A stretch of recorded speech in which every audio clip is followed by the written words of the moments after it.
started with one made by us.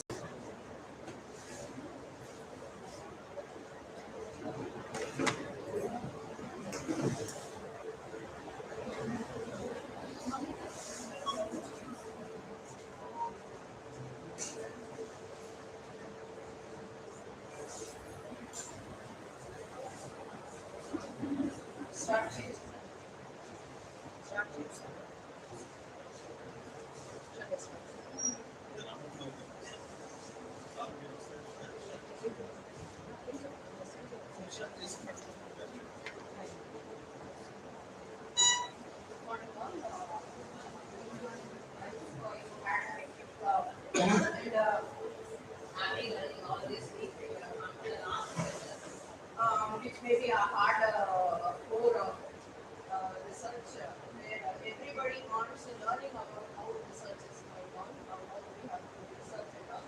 And the research has been an integral part of teaching. And everybody wants a teacher also to become a good researcher as well. Apart from the teaching, we have this responsibility of being a researcher. So, hence, research has become an integral part of any faculty teaching universities. So, we'll see what are the types of research, what is research, types of research, what, and how to carry on the research in the first session. And in the second session, I will focus upon how to write a paper, scientific research paper, and focusing on each body of the research paper, and also focus upon much upon the language where much of the papers are being rejected due to the language and how the language is to be there in every part of the scientific research paper in the second session. So I'll be starting so welcome you all for this research methodology, and I focus mostly upon exploring systematic approaches to research and in-depth case studies and all. We are going to see such that you have a very good understanding of how to carry on each topic and all. So my main agenda is defining how to identify the problem. Once you identify the problem, your work is 25% done of your research. So how to identify the problem? We'll see some case studies as well. Followed by research literature review, hypothesis, research design, data collection, experimentation, analysis, validation, and conclusion of the research work. We'll start with what is a research. A research has two words. It is a parallax, read and search. Read, do it again and again. And search. What are you going to search for? You are always in pursuit of finding the facts. Discovering something which is already existing. Understand the word discovering.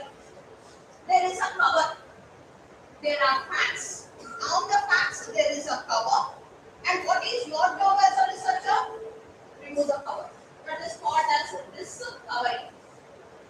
What is discovery? Discovery of facts. So, don't you think the gravitational force was existing even before it was being discovered? Yes, it was there. That was a fact. So you will say it was discovered. Why? There is already a fact there lying on this earth. But only the scientist happened to identify why this is happening. And he has discovered there was a cover on the fact.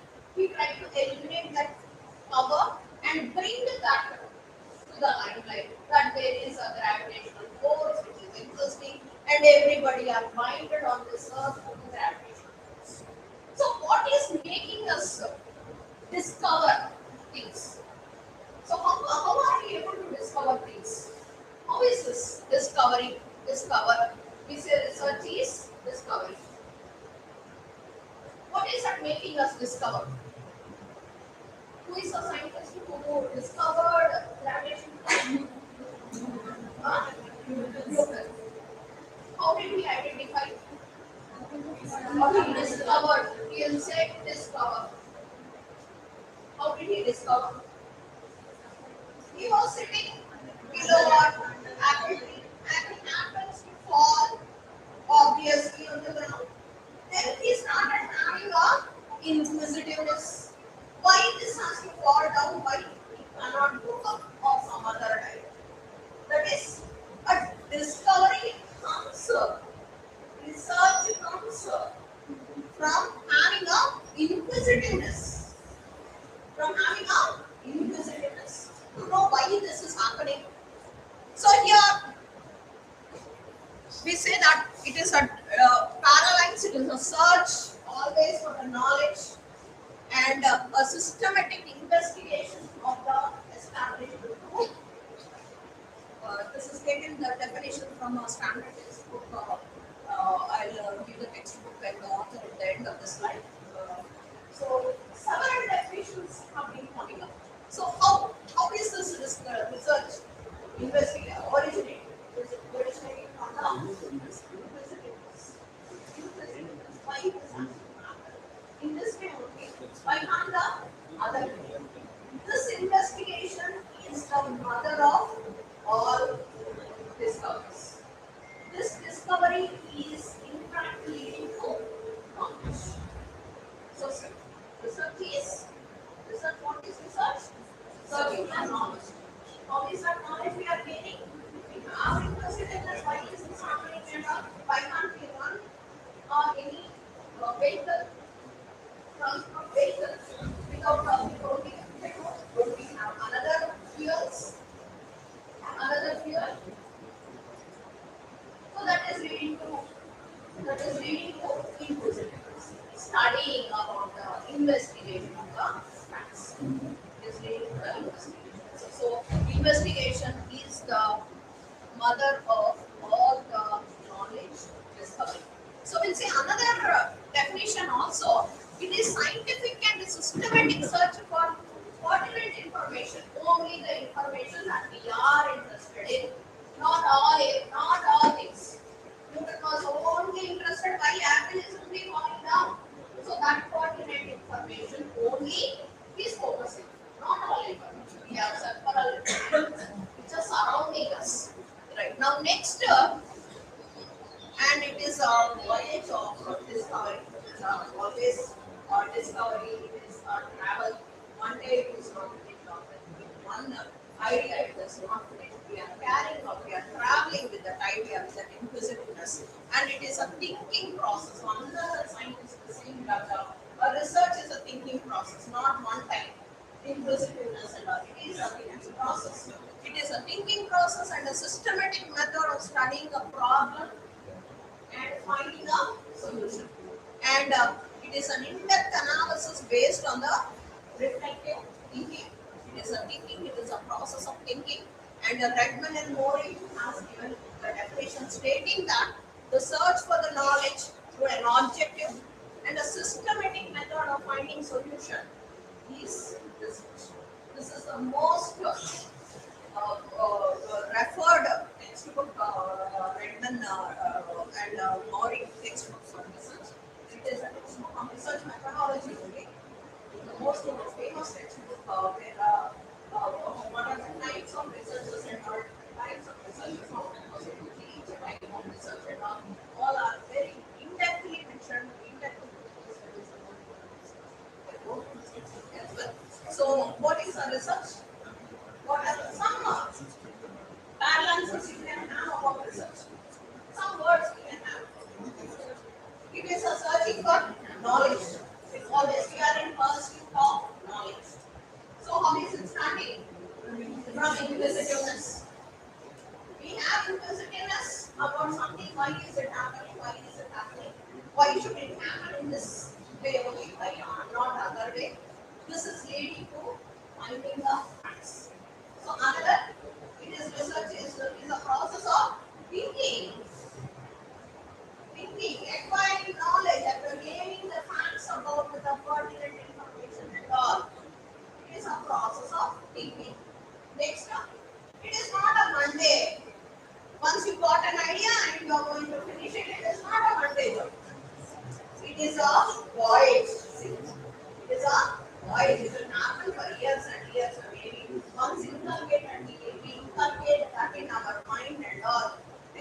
there is going to carry on that inquisitiveness. One problem is solved, the inquisitiveness for other problem is cropping up in our mind all the time.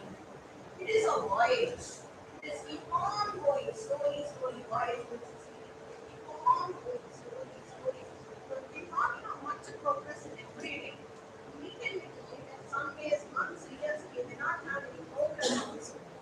So it is a void, a slow and steady void. It is a void of wisdom. So I get four words from all the scientists. It's a search for knowledge, have inquisitiveness, it involves thinking process. Next one, it is a void of discovery. And it is always a pursuit of finding the facts. Discovering the facts. Five words are always, we can refer to it as a research. Okay. So now, why we have to do research? Why are we carrying on research? As I said, it is a part and parcel of every faculty carrying on research. That is there on our shoulder. How many classes, how many courses you have taken, how is your feedback, apart from that, how many papers you publish is also equally that important to us. So why we have to carry on research?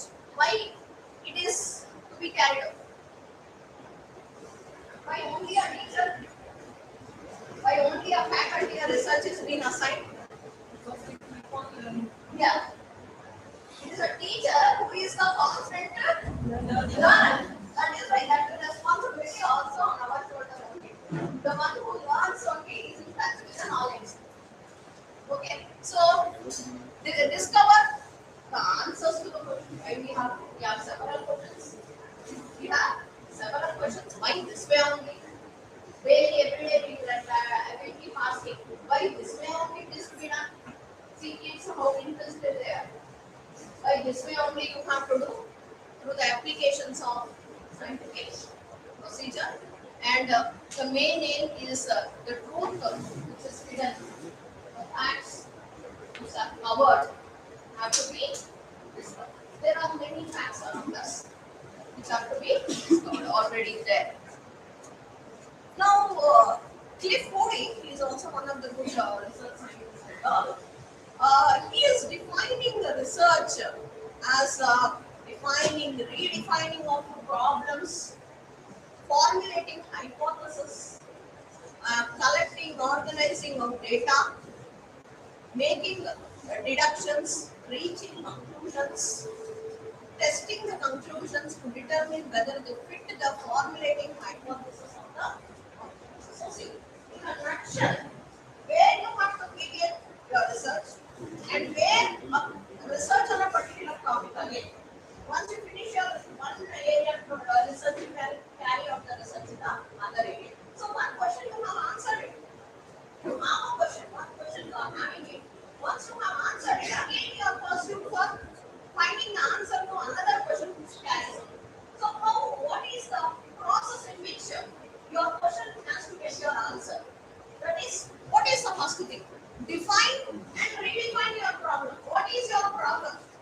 Are there only petrol and diesel for some years? What are the other things? Variable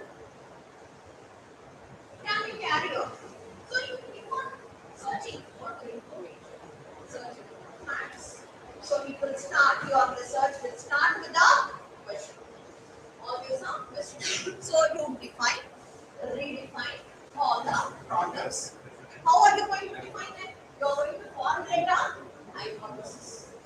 Hypothesis is that belief with which we carry on our research. You will find that okay, there is an electrical vehicle also. It is a good vehicle. What is a belief with which an electrical vehicle I am buying an electrical vehicle? What is a belief? Petrol 120, 130 per liter. It is economical. Maybe it is not. It's not belief, but it's not. I am looking forward. So after that we'll see, after finding the research and all, is my hypothesis correct? Sometimes I can find the facts that my hypothesis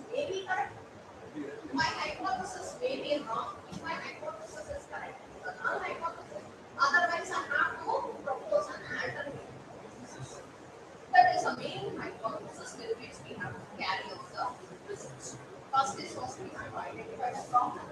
Next, establish the hypothesis, and then find out for you have a hypothesis. What are all the data, relevant data, pertinent data for your problem? You identify the data, you organize the data, and evaluate the data, and make deductions. So, what are computations you want to do with the data? Carry on, reach to the conclusions, test the conclusions, and determine after you get the conclusions whether these conclusions are validating your hypothesis. Have you found out that the electrical vehicles are economical? To take one monthly car, monthly SUV, 15 lakhs, this EV vehicle, 20 lakhs. Okay, monthly I have to travel 2,000 kilometers for that maintenance, and then you analyze all these, how much you are getting for a petrol vehicle, how much you are doing this for a diesel vehicle, how much for a electrical vehicle, how much you are investing also. Before when you are purchasing a car, also you have to calculate all that money as well. Then it may be maintenance is less, maintenance is more. Fuel cost may be electrical since it is that is only economical. You may find out. But in the end, after I may use a car for 5 years, after 5 years the production is that. If you buy a car, you are going to use it for 5 years, and at the end of the 5 years, every month 2,000 kilometers you are driving. And what is the amount that you are expending on EV vehicle, petrol vehicle? Now you are having the conclusions in terms of numerical values. Now can you now test the hypothesis whether the hypothesis with which you have worked is correct or not? Now EV vehicle investment is more, maintenance is more. Maybe I don't know. I'm just saying.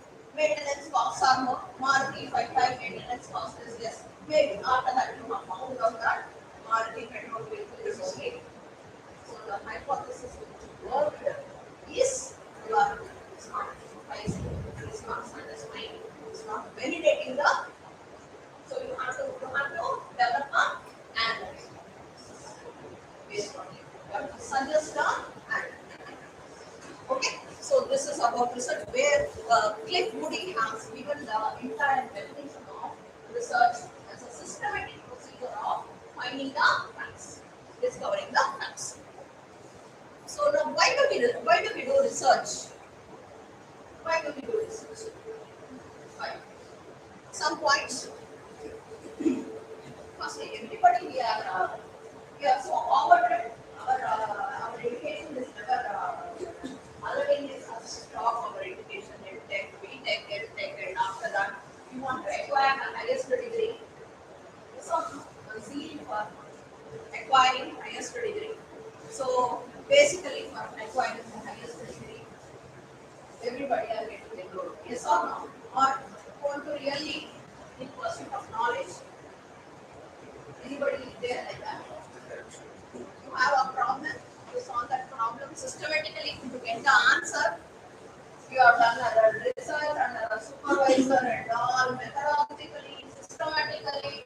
You want to see how methodology, systematical approach and all. Yes, it is necessary. You miss the system and all, you are out of the room.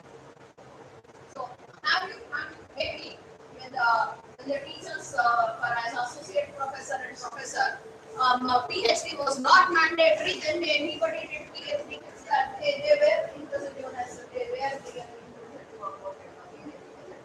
So for now, assistant professor also PhD is a mandatory, I suppose. Okay, now next for solving a unsolved problem. Okay, you have an unsolved problem to solve that. And intellectual joy. So there are several levels of BTL levels, isn't it? Several BTL levels. So research comes under BTL. I hope you have finished all these levels. So cognitive levels, we say. Cognitive levels. So thinking capabilities are cognitive levels. Remember, understand, analyze, next apply, evaluate, create. Isn't it? These are the research comes under which level of cognitive level? Cognitive level means thinking level. How much you have to apply your brain. See, the The levels means again, just like an onion, there are layers. As an onion, you have a layer. Remove BTL level 1, then you will able to enter into the second level. That is, from understanding, you will do remembering statement. Once you are able to remember, acquire the facts, you remember everything, then you will be able to, your mind already so many facts, then you will be able to analyze them. Think about these are so many facts, so connect all the dots, then you will get some information. That is analysis. Then, apply.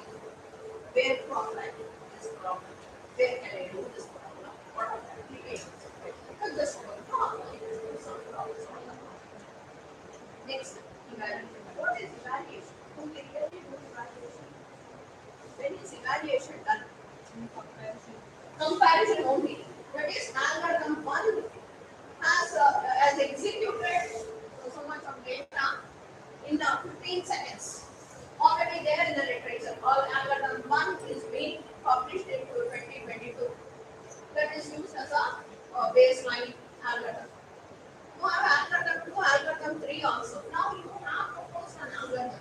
You are going to compare the performance of your algorithm with the benchmark algorithms. With the benchmark algorithm. Then only you can say that I have innovativeness in my algorithm. Otherwise, I cannot think that my algorithm is only the better algorithm to solve the problem. For some parameters, it is better. Some parameters. Okay. So when are you going to evaluate it? Evaluation is done only after experimentation. When do you do? At what level you do experimentation? Daily. Does the student do in a day-to-day studies? Only at the project, MTech thesis, and then in the PhDs. So don't put a BTL level, cognitive level, that is thinking level. At 6, create is developing, designing your own method for finding a solution to a problem. Okay, developing, designing your own methodology to solve a problem. Is a what level? Sixth level. What is sixth level? PhD. So your research comes under which level?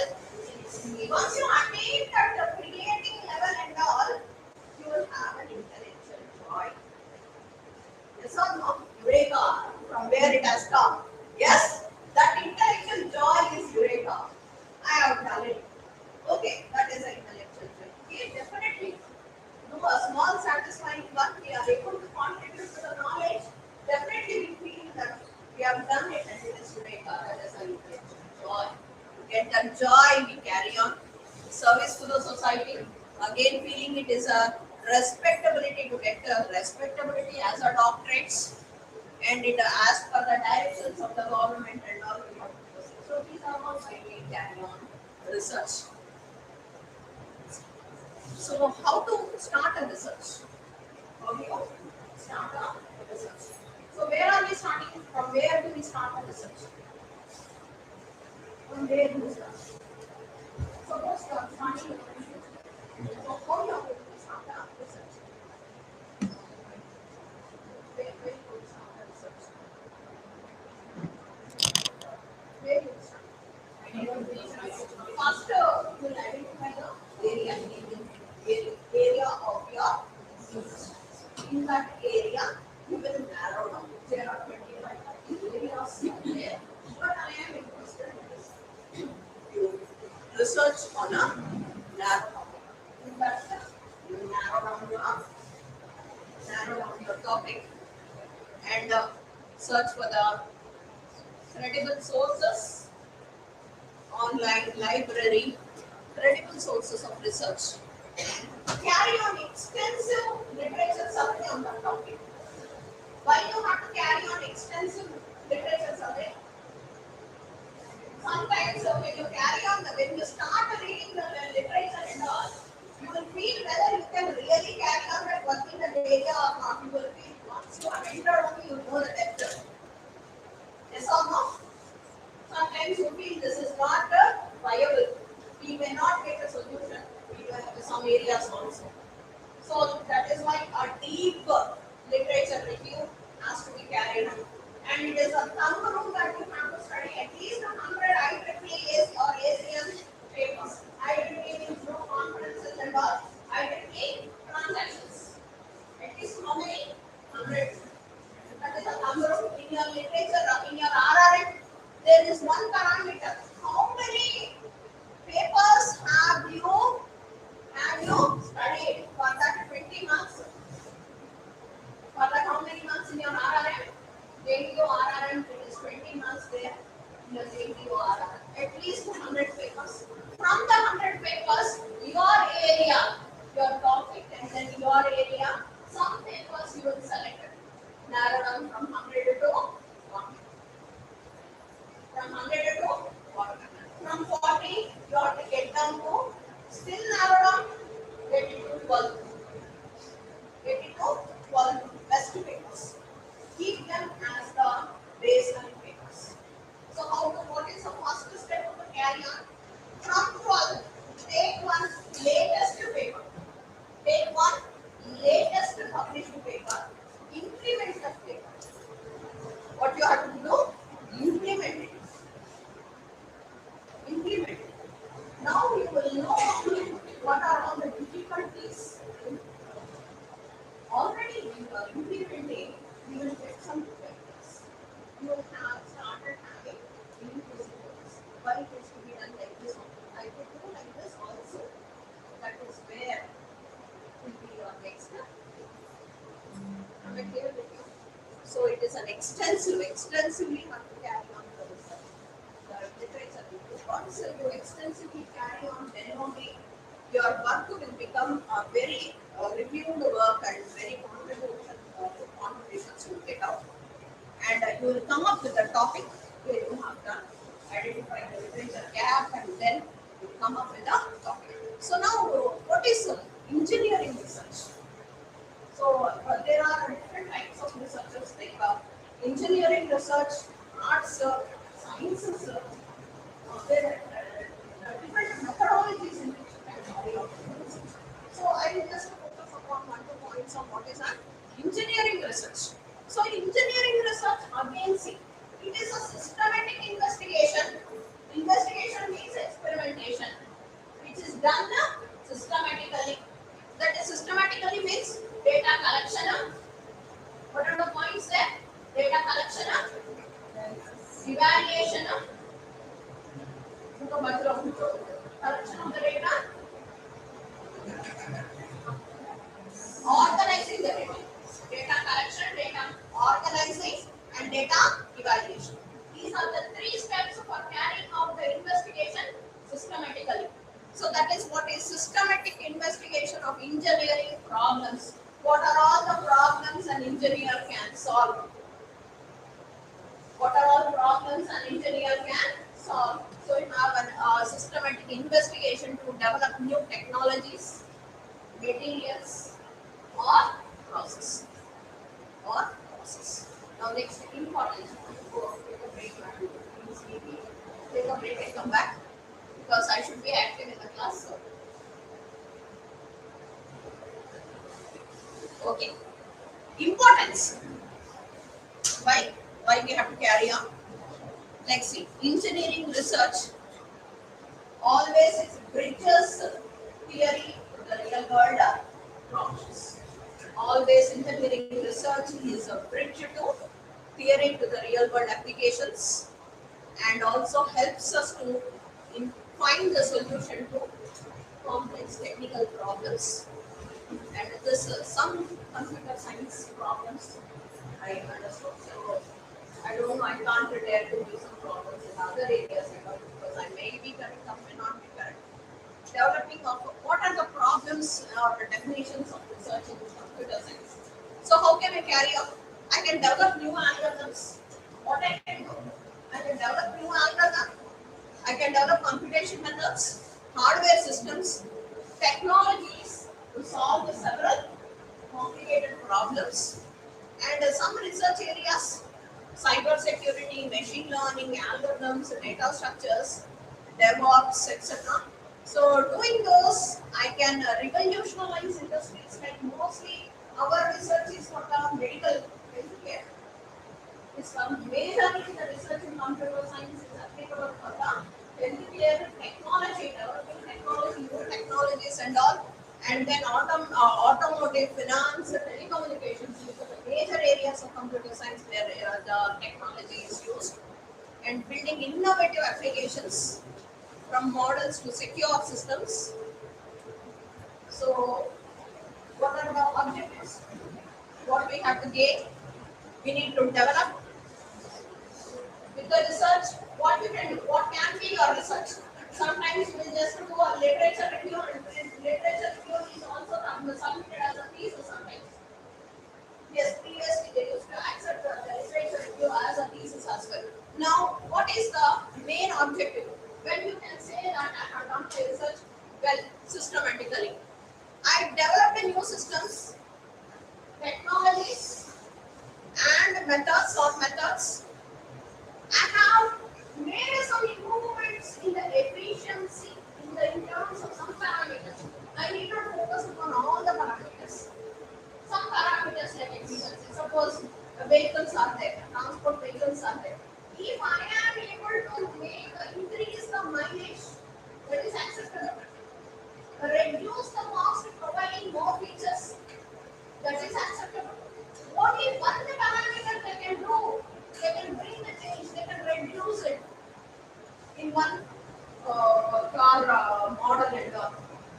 That is what they are doing. So that is a change they can bring it and say that it is a new result as well. So now next, improve the existing one, analyze, understand engineering problems, and validate it. Validation is much important thing in the research. Many faculty are not carrying out the research. Researchers are not carrying out this validation point. Why they are not doing it, I don't know. But this is one of the important things that we have to carry out in our research is validation. That is theoretically, whatever theory claims you are making, it has to be backed up with the systematic experimentation. The theory you are saying, in the theory I am saying that my algorithm is cost effective, time efficient, and how is it cost effective? Why that cost effectiveness is coming? You have to prove it mathematically. I am talking about engineering maths, engineering research. Anything if you can able to prove it with mathematics, and then you have to prove this what you are claiming that this maths that you have proved it, and you have to claim it through the experimentation. Then only you will get a SCI paper. You don't do any mathematical claims and all, just to say that my algorithm is for time complexity of my algorithm is reduced from n square to n, or at least n square to log n. I say, how you are saying it? What is the basis of saying it? Here, mathematics again. It is mathematics again. If you are able to prove it with the mathematics, and you are saying that Earth's gravitational force is 10.8 with the mathematics, you say it is accepted. After going up also, you say it is accepted. Into maths, mathematically it is correct. Then you will get an SCI paper. Otherwise, if you are not, if you are claimed just to say, my method, my proposal is cost effective, time efficient, what all you are claiming, this parameters and all, it is highly, you say another parameter, effective, efficient. How you have to show it through mathematics.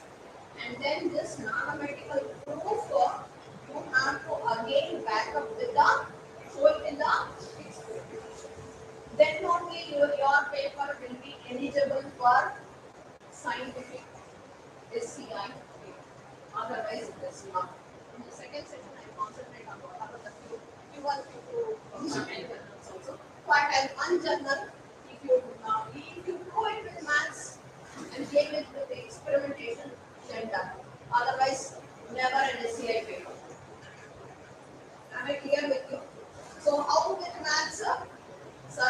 answer is there. I don't mind. I have so before you, I can claim it also because I have done good experiment. I have done good theorems with the maths and all. So, to do anything mathematically, there are two types of theorems. I found my method is theory of induction, mathematical induction. I apply it to my maths the way I apply it to my life, but no, I don't think mathematicians may also apply. That is n equal to 1 is true. Case 1 when n equal to 1 the case is true, n equal to 2 the case is true, n equal to 3 the case 3 is the true, n equal to k the case is true. For all universal n values it must be true by the mathematical theory of induction. You have to prove maths theoretically by theorem in only two ways. One way, prove by induction. Second, prove by refutation. In a type 1 hypothesis, it is not true. Then prove negative is negation of negation. If you prove it, you write the theorem, you prove it like this in the methodology, and in the experimentation, you back up with these results. Yes, your thesis is done. The receipt will also done. Right? So, validate, this is what is validation. Theoretical proof, that is mathematics only. Engineering, for all engineering researchers, maths is the background. Without having good mathematical knowledge or good mathematical concepts and all, you cannot validate this. Hence, your publications are you are able to get only the paid publications and all for the SCA. I can say this with confidence. If you do it and put it in SCM, you definitely get it. Okay, but now we'll see what are the different types of researchers.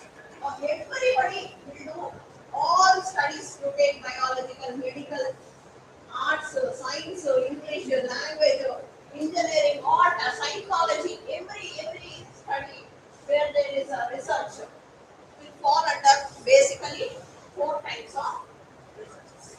One is theoretical research. What is it? Theoretical research. Usually mathematicians will carry. Their research will focus upon developing only the theorems of proving their claims. Am I correct, sir? They are theoretical mathematical research. So that is mathematical models or simulations, that is formulas that are used for computation complexity, data structures, why it is order of n square for computer science. Again, we have calculations for the time complexity and all, and algorithm designing and all. Why we are proving a problem is an NP problem, P problem, P class of problems. That is usually you use mathematics to solve the problem. Those all come under theoretical researches. Applied research. What is applied research? You are going to apply it for the applications. Applied research for specific real world engineering problems. Like you can take mechanical, they will take some materials, composite materials, nano materials.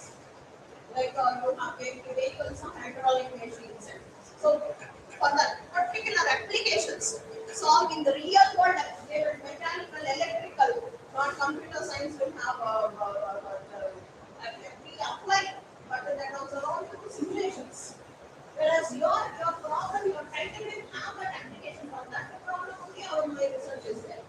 Okay, so applying algorithms, frameworks to solve the real world. Like example, developing autonomous vehicle by integrating multiple AI techniques, computer vision, sensor fusion and all. Theoretical research, then applied research. Theoretical research will have mathematical foundations. Applied research for real world applications. To take an application, develop the applications and all. Experimental research. Already you have a known fact.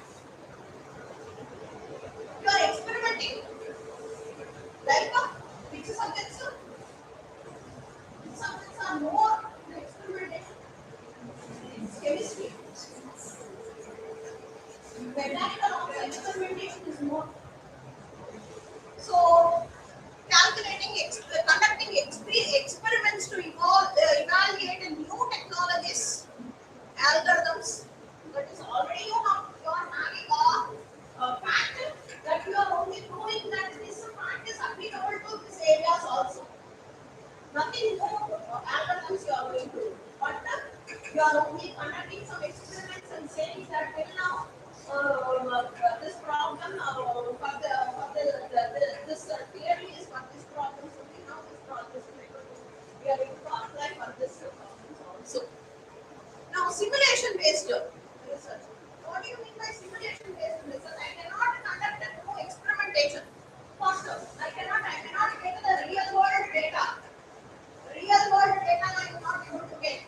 Then I have to simulate the data. For example, if we go to a doctor, medical data and all, how when a person is getting heart attack and all, if the doctor maintains the record of all the data, with the doctor, and I go to a doctor, get the data, do the experiment, that comes under experimental research. That comes under experimental research. That is, I am carrying out the research with the real data, correct data. That is experimental research. Now, second, simulated data I cannot get. Do you think the doctors will maintain data? No, they will just look your BP or all biological factors and all. Ask to do this test, this test. You will see with the test reports and all. He will scribble something on the some prescription and you is he maintaining any data? Then by how many algorithms we are applying? Machine learning algorithms we are applying. Predicting how many cardiac arrest, brain attack, or how a cancer is coming. All we are doing it on the simulated data. Simulated data means the data which are generated. That is, a person, suppose BP is there, 120 by 80. Okay, so what is the minimum level of BP a person can have at different age groups? At different age groups, again, from starting from month baby to 90 years or 100 years man, how much the BP variations can be. I will just assume some values and create the database. I will only create the database. I am assuming the range of values. Like kids will have, infants will have highly heart rate, pulse rate. Pulse rate also I will tell. Kids will have around 85, 90 also. As we our age goes up and all, our pulse rate will fall. So I will take in general I will generate assignments and all. If we correct what is real data, what is simulated data, I will take assignments and all. Okay, if we really correct the papers, if we really correct each assignment and we are awarding it and we are posting the marks, that is real data. And everybody is writing the same answer, madam, for all the assignment, even though we are giving 3 sets of assignments. 20 students, the same answer. Then why should we evaluate and why should our time waste? Don't follow this ethically and for an example I am telling, okay? So you will give some random values. Okay, everybody I give 4, 5 based on the behavior. Do this student will be okay, girls will do by default. Last student will do boys, no, you only 4 or 5 minutes. That is, you are simulating. Where your effort, see, effort in getting the real data is more. Maybe after 3 hours or 4 hours or 5 hours, you will be able to get the real data. But simulation, how much time? Excel, drag it, finished. Yes or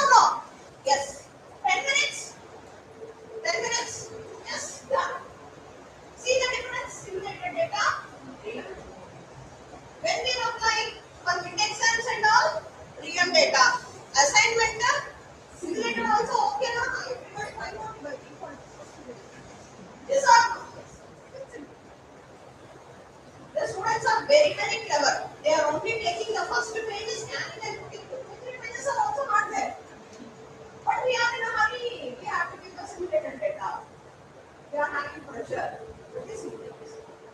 Experiments can be carried out where we cannot get the real data.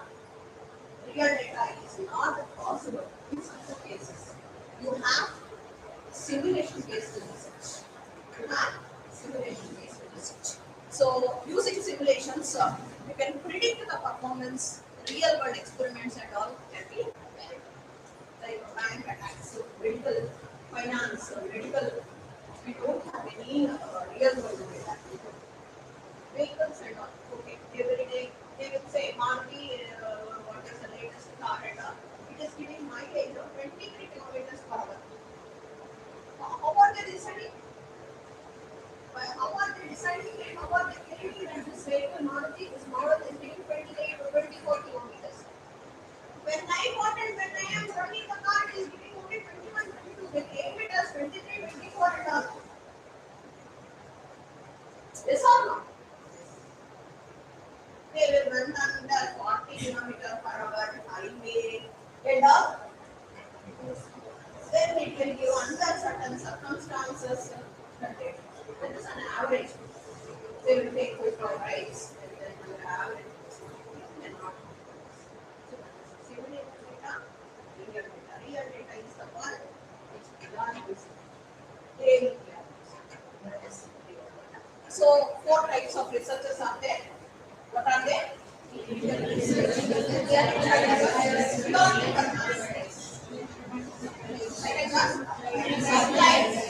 For solving the problems. You will mention the application in the title itself for predicting for heart attack. Predict this performance study of this generator or this EV vehicle's battery. Some studies done, but it's an application. Now next comes up experimentation, real world experimentation, real data. So all will go on with only 4 types of researches. Now we'll see what is a research process. It is the diagram.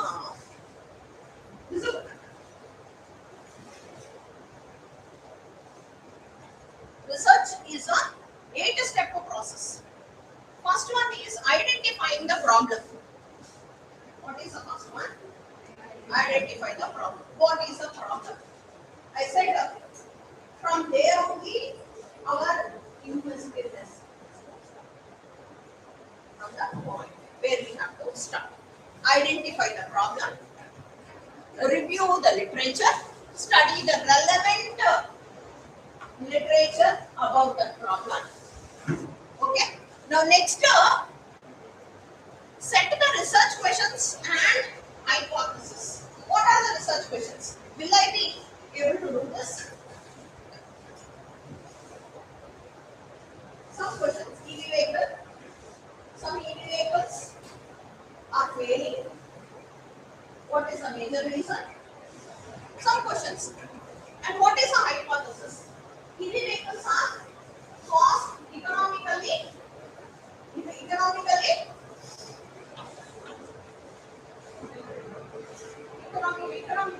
and all. But we have some questions. Whether I can buy before buying, I have questions or not. I have questions. Choose the study design. Which study? 4 types of researchers are there. Theoretical, applied, experimental, simulation. What will be applied? Choose the design. Decide on the sample.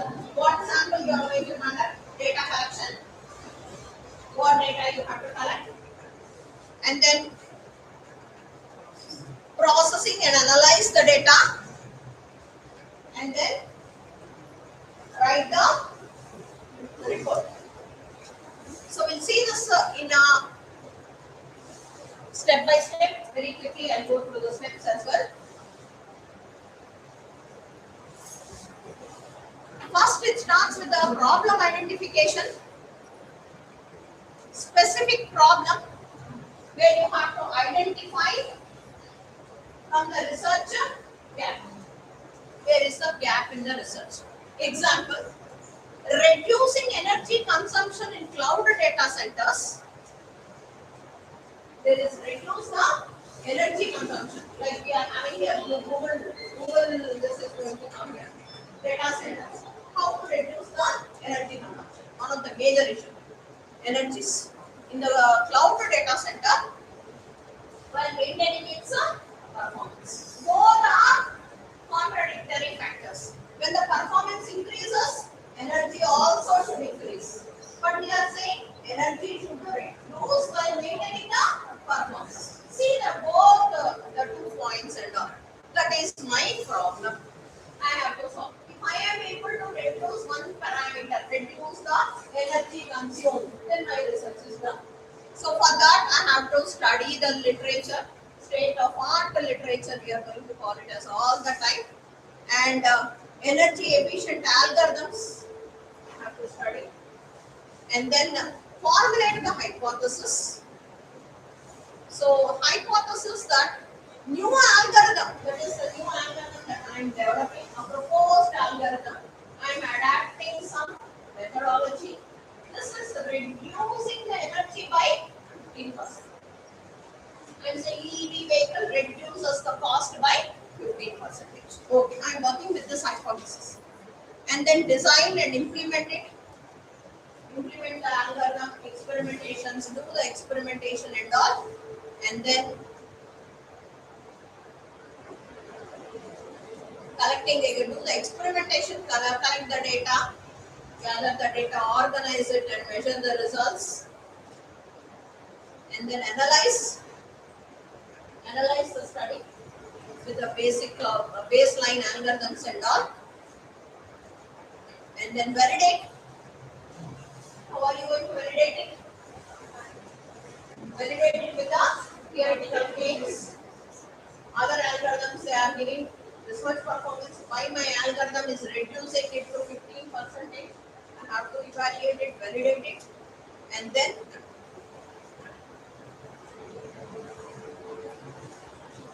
conclude. So these are the major areas of the research process. I go some of the hypothesis, how the hypothesis is built. Finally, write the report. So how are we able to identify the problem?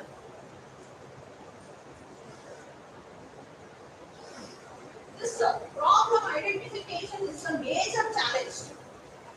If you are able to identify the problem correctly, you will be able to get your solution also very quickly. So where our problem comes? Maybe the problem may come from your inquisitiveness, or by diving deep into the literature. In every paper in the conclusions you will have future scope. From there you can take some of the findings also as a consideration for the next research work you have to carry. That is also one of them. That is optimizing network traffic. Next is cyber security. Now, what is your research question? Every research must have a research question and hypothesis. Make it a habit that in your thesis also you have to write the research questions. And then what is the hypothesis? Even in the MTech thesis also you want to mention it. But many of the researchers are forgetting this step. Jumping directly from the literature review to the methodology. Don't forget this step. This step is very essential for validating the research. So research question is a targeted, specific question that sets the basis of your research. What is a research question? I'll give you some examples.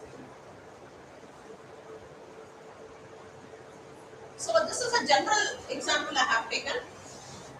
How has the development of technology, my research question is, how has the development of technology has impact on my language?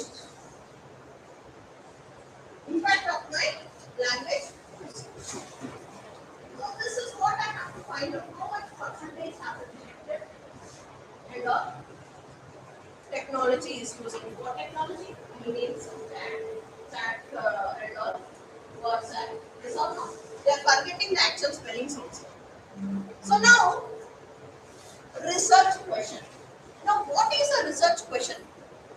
research question is the inquisitiveness, one question where we have to start our research. So we have to get the answer for that research question. Once we get that answer, we can conclude our research in this area. So for that, there is a gap. Yes or no? The time and the moment that we get a research question and the moment that we are able to solve that, what are the in between steps is our research work. Is our research. So what are we are going to do? Why this question? Is a why this? Is a research question. So now, how to answer it? There is a question. How you are able to answer it? Next, what did you find? What are your findings? What did you see? What is the question?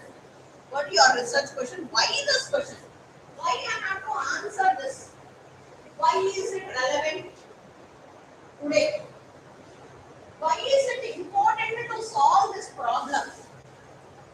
Then only your research relevance will be there. Otherwise, you do a research or you don't do a research, it is not contributing towards the knowledge. Your research must contribute to the knowledge. That is one of the rubrics you will be having in your RRS. Your research contributions. Why you have to carry on this research? What is the relevance, importance? If you solve this, how it is going to be solve this, how it is going to affect, how you are going to bring the change, that is important. And then how to answer it. How to answer it means what is the method that you are going to follow to solve that problem. How to answer it means what is the method. Now next to see, what did you find? You have solved it. What did you find? Okay, through experimentations, you conduct experimentations and then you will find the results. And then you will get the answers. So now, from the research question to the answer, how many steps are there? How many steps are there? 4 steps. What are they? What is the research question? First, you have a question. I have framed some more research questions. And then what I did? Why I have to answer this? You write down. Everybody who are doing research, you try to get the answer to this question. Why I have to carry out this research in this area? Why is it important? Something based on people to know who is it benefiting? Who is it benefiting? If the thing that you know is not benefiting anybody, why should you know? That is what is the relevance of your research. Okay? So, why you have to answer it? And then, how you are answering. How you are answering it is the methodology. Your approach for solving. That is your proposal. That is your proposal. Next up, what are the findings? Experimentation. Next up, you get the answer, which is conclusion. So now, this stages we can correlate it to our research work. In what chapters? In what chapters or what sections of your research paper? Now see, first, why this question? Why I have to answer this question? You have to write it in the introduction. What is the relevance of this problem? This is not solved before. If I am able to solve this, these are the benefits I am going to get. Mention it in the introduction. Next, how to answer it? What is the method that you have adapted? Section 3 in the scientific paper writing. Your methodology. Next, what are your findings? Section 4, experimentation. Next, after the experimentation and result, then we come results and discussions. What are the results? You have compared your algorithm is giving 15% gain or reduced 15% of the cost. Y algorithm is there, Z algorithm is there. Z X, Y, Z, my algorithm would be better. You have to register claiming that my algorithm is so better in so areas. It is no more accepted. It's never accepted. You have to write the reasons why it is accepted. It has to be backed up with a null case. You have to back it up. And then your answer is the, in the paper writing it is discussions and, okay. So always frame a research question which is interesting. Interesting area you take out, very complete area you take out, nobody will be interested in talking. Your work will not be interesting to you only. Sometimes it happens in the research. My work is little boring and I am not able to carry on my work. Okay, always take a interesting question and develop a compelling answer. This is the tag which you use always while this research. Show that your research question is interesting and also show that your answer is compelling. Always there is a question, and after some time of your journey, research journey, is a voyage of discovery, you will get a answer. And this is what is the research methodology. What is the research methodology? It is a voyage of discovery from the research question to your answer. What all you do in between is methodology, research methodology. So it is always a balanced job. So I said a research methodology must be always, a research question must be always interesting. To make it interesting, how you will make it interesting?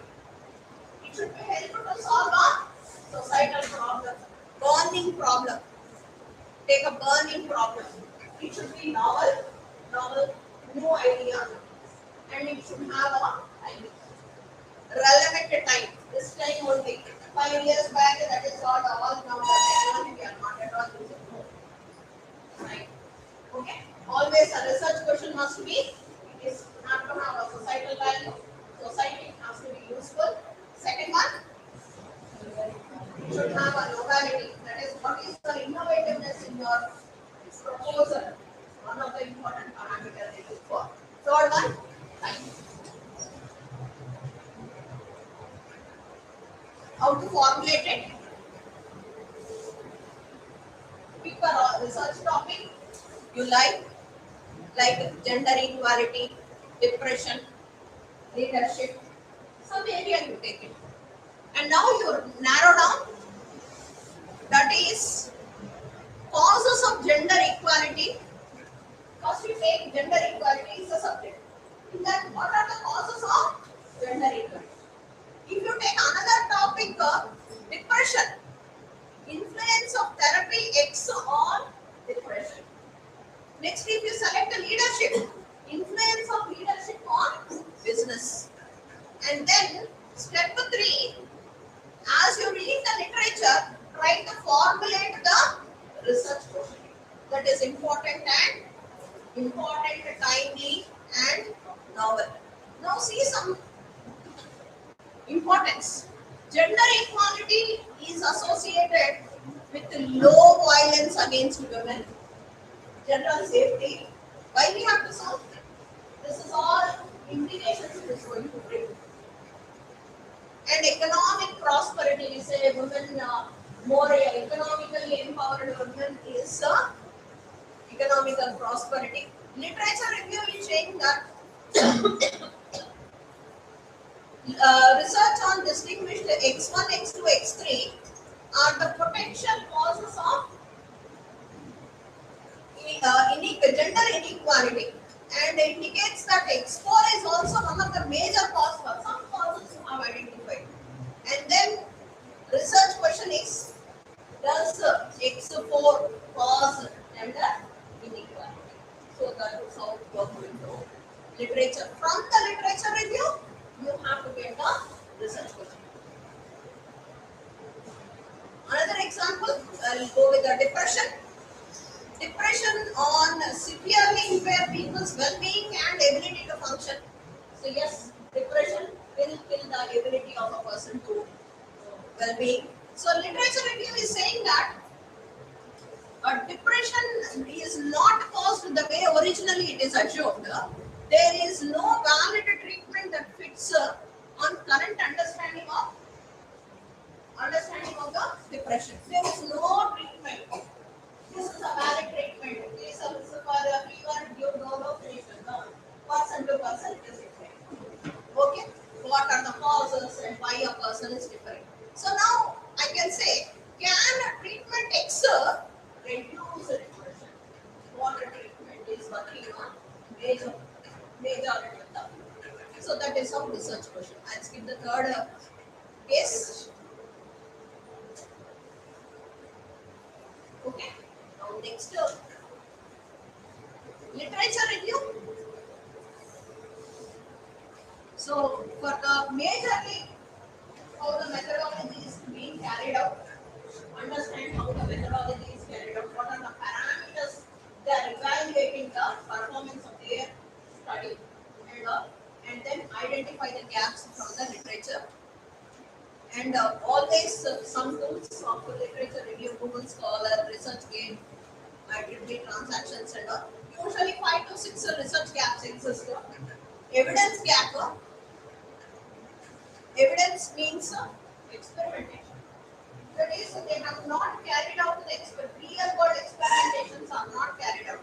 Till now, only simulated data they carried out, like healthcare. Healthcare. In India, we don't have healthcare data, only based on Kaggle data sets, Citricity data sets, we are extracting the data carrying out our results, which may not be correct, which may not be working also. So there is always a research gap. Knowledge gap. Understanding of a subject where more knowledge is needed to fill the gap. There are no more methods are there, only one or two methods are there. So you can have a very good effective method. Methodology. Like what is a method to solve the problem? Methodology is also not there. Empirical gap. That is evidences, empirical experimentations are not done properly. Theoretical frameworks can explain certain phenomena. Instead, mathematical proofs must be there. Unless and until through mathematics you are able to prove, your claim is never true. It is just a saying that it is a claim. Once you say it through mathematics, only prove it through maths, then only can. Otherwise, good. Okay. Now, lastly, sampling and population.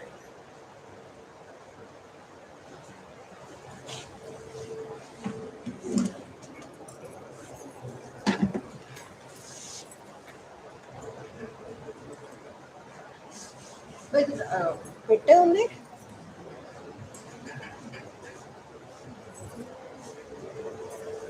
That is some experimentations like in statistics and you will take a sample.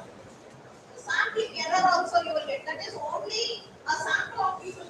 Marketing also, MBA students also will do the experiment on a sample of people. So sampling errors will come. That is a sample must. That is 5% of the population. They have to take the sample. 5% significance levels they say. So 5% this 5% must reflect the entire population. Suppose they are studying on the endemic levels of students. No, if they take the sample, they are supposed to study in northeast region of Andhra and all. They are taken only Vizag and all, and say the students, the children below 12 years are having endemic levels. Is my claim correct? No. The sample is not reflecting the population. That is even from the different parts, different areas, rural area, urban area, towns and all. They have to take the population. The population must reflect the sample must reflect the population. Then only your gap is met. Previously they worked on only urban areas. Then this is not. So this is one of the major gap that is existing and all in the case and also statistical sampling gap. So you can find out these are the sampling gaps that exist. Now, after you do, I said 100 papers literature, that is a number I have been telling you. 100 papers you have done. You think 100 is sufficient? 15 are papers. Now, irrelevant paper you pick up and say 100 done. No. When you have said that you are done with your literature, usually literature review, this is step 4. It will take, if you do it in a conventional method and all, it will take 2 to 3 years. By the way, you come. Yes, sir, where we have done conventional research and all, identifying the problem and then do the research, 3 years milestone. Once we finish the research, 100. Why? When am I saying? Are my resources credible and updated? All are peer reviewed. Don't read all papers which are not. If you are keep claiming that they have 6.8 impact factor, proctor journals and all, don't you study them. You have to follow the IEEE transactions or ACM journals only. Other journals and all, how much now even some journals are there where they are taking the article crossing charges as the 2,40,000 is also there. But you feel that 1,500 rupees where our students are publishing the same quality is published in that also and saying that 2,50,000 is a SCI journal. You see the quality. So don't go for the papers there and only authentic papers. Rely only upon IEEE transactions or ACM transactions. Other than that, don't rely upon any of the other. So if I say all this 1,500 papers or 2,000 that you are publishing today, you submit within 1 hour they will give. I studied 1,000 papers, not 100. Why? What is the use? For number you have studied. Have you gained any knowledge? Zero. So next, have I covered all important research in my field? So I say cloud computing. In cloud computing, how many areas are there? Have I covered all of them? That is the next question. Now next, is my research literature review directly linked with my research question? You set up that also. Literature review that I am studying, that is why you say relevant, related papers, related research, related work. Now next, did I analyze and not just summarize the research? You need to realize, analyze and summarize whenever you are studying. Next, is my literature review well organized? So how after you do a literature review, you will publish your paper as a table. That is a well organized research. And the researchers will like it when you publish it in the thesis also, they will look for the table. Nobody will keep on reading the literature and all. There are some AI tools for it. That is 3 years. How many years I said for literature review completion? 3 years. Hardly. Every day you spend 3 to 4 hours on research. Every day. Not just while away the time and say 3 years document like that we need to know. Every day, only concentratedly you study for 3 to 4 hours. It will take 3 years to reach the milestone of completing literature review. Now with the AI tools and all, it can be completed in. Okay, next session. Okay. Oh, AI and all, a lot of give the shortcuts and all. You have to be with the conventional method. You have to always study. That is, if you are able to drive an ambassador car, any car you can drive. So conventional method, you adapt it for the first time, second time also, and when the third paper is coming, when you get used to the research and all, you reduce the time. Am I clear? Don't go with the first and all, not the idea. RRMs and all will fail if I give only for quick and all, you can use it. Okay. So now next, hypothesis. It is the basis and the foundation for carrying out our investigation. And it is a tentative statement about a population parameter that may be fact or that may not be true also sometimes. So if it is true, if we take the hypothesis as null hypothesis and carry out our research, and if our null hypothesis is false, if we get it as false, then we will propose an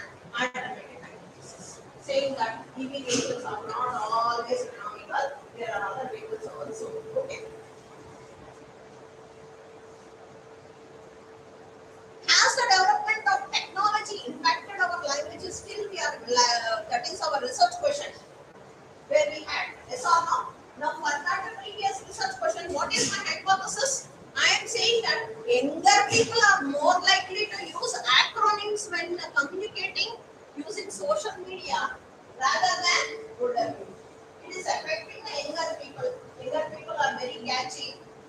Gen Z, they are catching. Older are not adapting. Old methods only. Okay. So this is my hypothesis. Maybe older only getting the all years I used very conventional, let me use. Maybe also come up. Okay. Okay. We'll have now. It is now see a hypothesis is formulated after the problem is stated, and then the literature study also is LR is concluded. The problem statement done, literature review done. Then we go for the so it is a theoretical and empirical problem. I'll quickly skip up. It is verifiable. Underline that. A hypothesis must be verified and validated.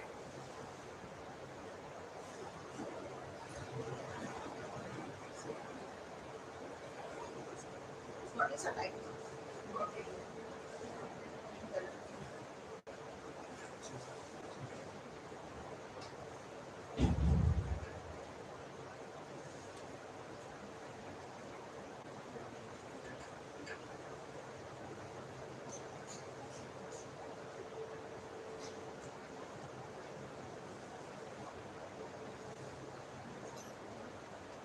About it.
Students के second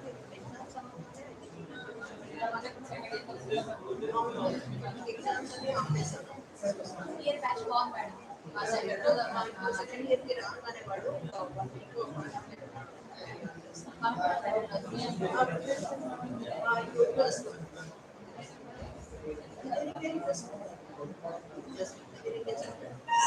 yes yes same officer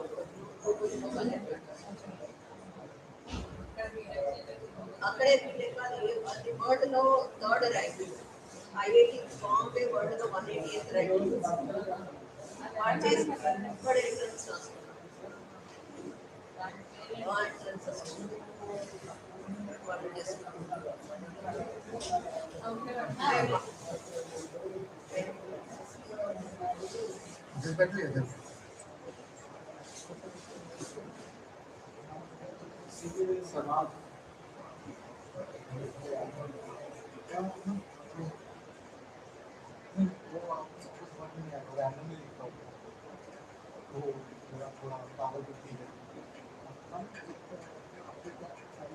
Research is the sixth level of art.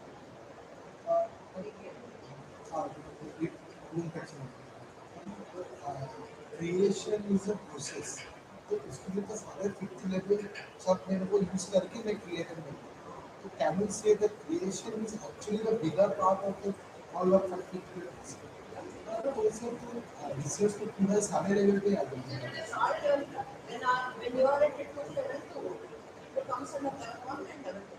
You are at 4th level 1 to 3 4.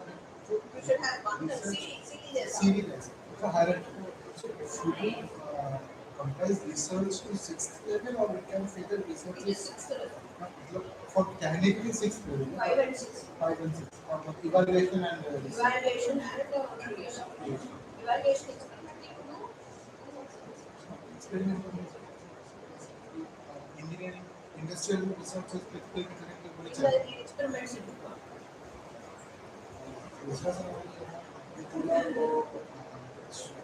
Research question उसको अलग से पर अगर मैं introduction को ही तो मैं रिसर्च क्वेश्चन भी ना पूछूं ये क्या होगा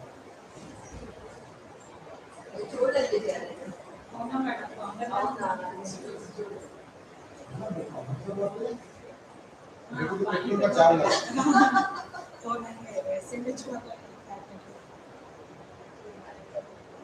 जो भी है आप इंट्रोडक्शन के लिए तो मैं रिसर्च क्वेश्चन को डिस्कस इंट्रोडक्शन में डिस्कस करना चाहिए ताकि मैं बोलेगा what is the research question research question is main introduction why is अलग से research question Types of research. ये क्वेश्चन करके बोलेगा नहीं है why this researcher why this research why It is is certainly carrying not one of the last why is this research suppose I am carrying out health like what is it dementia or I have taken Alzheimer's disease till now this area Alzheimer's is caused due to this it's caused I have done work on only the simulation data, carrier data, original data, and so I will say that why this research? First mention, मैं क्यों कर रहा हूँ? क्यों कर रहा हूँ? अभी तक तो ये this is being done on the data, simulated data only, but I want to find out the real of the causes.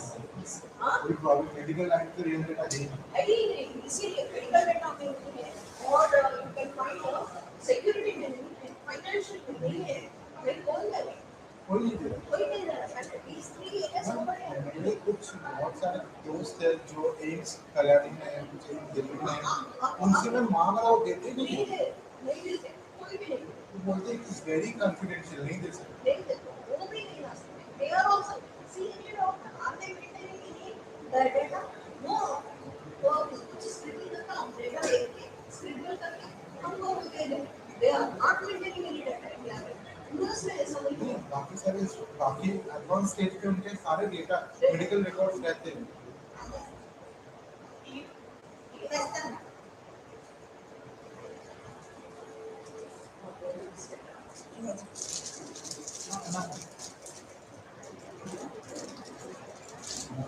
ले लो ना ये मैं बाहर जाके रखूँ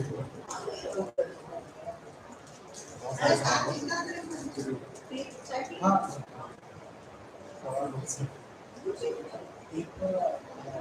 के बाद इंट्रोडक्शन में सब कुछ सही है but main thing that actually reflects the abstract so I will come to abstract in this section this is I have a question for abstract that's why I come to that एक abstract हम लोग लिख के करते हैं हाँ it's good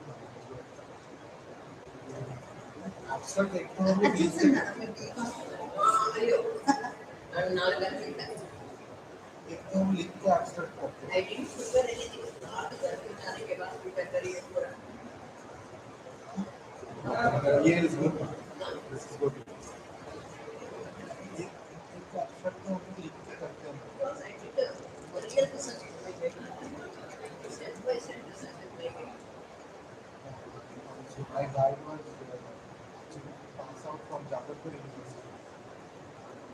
मार मार के बताता है रात के 2 बजे फोन करके उठा सकते ये उनको तो थोड़ा 4 बजे जागते थे रात के 2 बजे का क्या कर रहा है सर सो रहा हूँ लेकिन तो एक काम कर ये सिमुलेशन डाल के देख क्या हो रहा है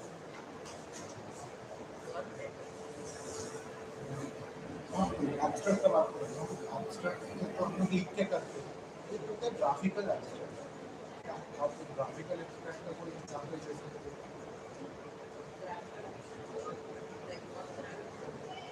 not जो abstract by for example Different parts of the abstract are there. I mentioned here that different parts.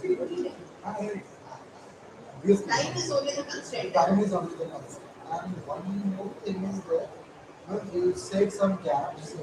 I somehow I also did थोड़ा बहुत हम पढ़ते हैं. There are three. It's good. Session will also.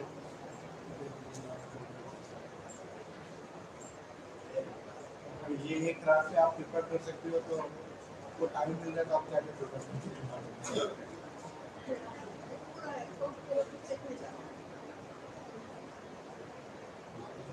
तीन हफ्ते से 3 week से मैंने एक भी लाइन एक भी वर्ड नहीं लिखा है मेरे पेपर पर वेबसाइट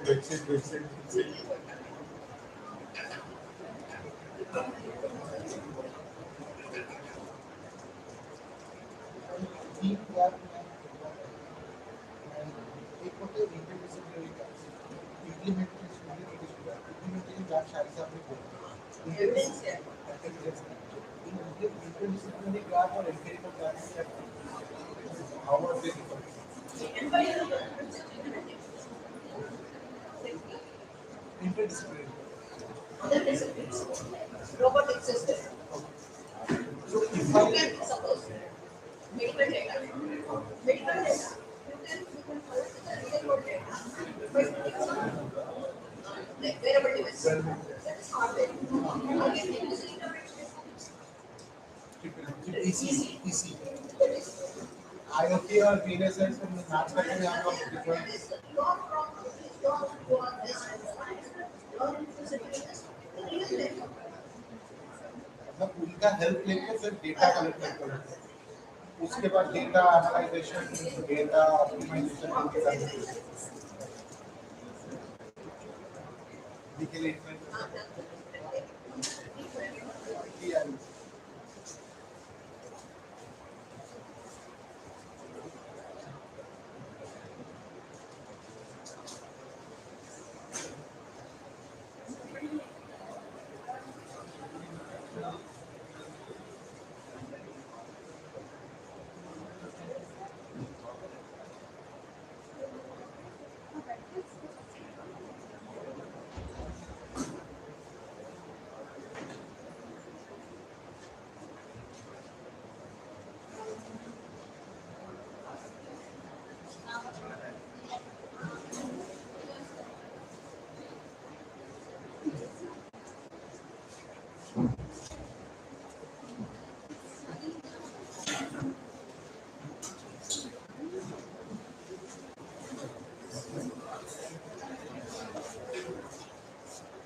సార్ ఇది ఛార్జింగ్ అవ్వట్లేదు సార్ ఇక్కడ ఇంకొక చోట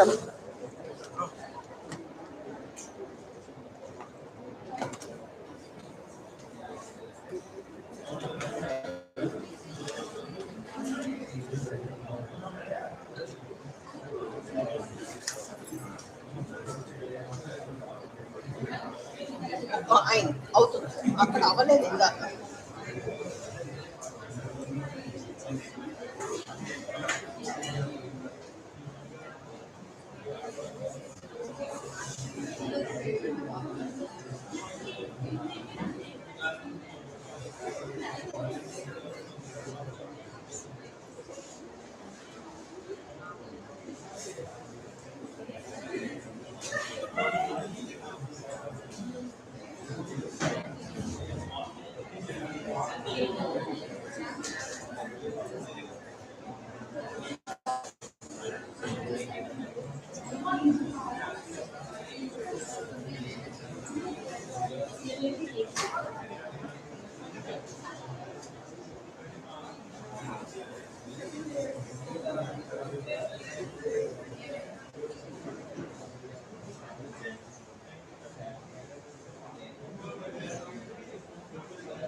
Shall I start, sir?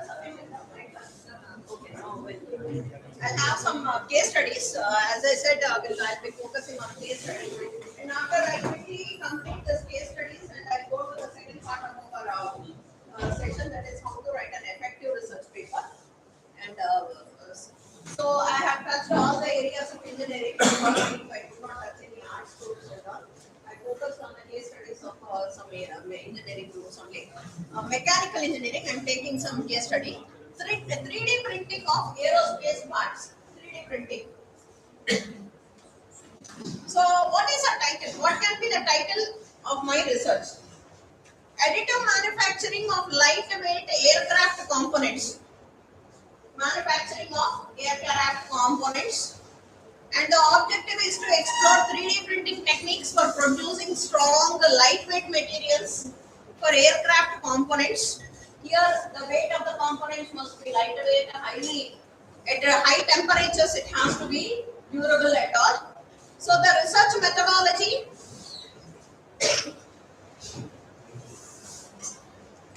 is, now see the research methodology. How to identify the problem? Aerospace engineering seeks lighter materials to reduce fuel consumption. From here, my problem identified.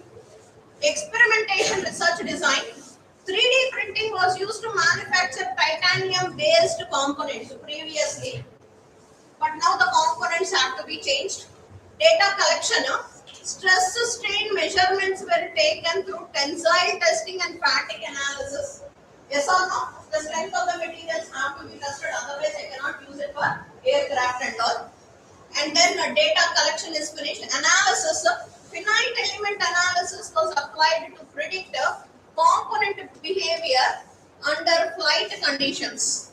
Finite element. Outcome.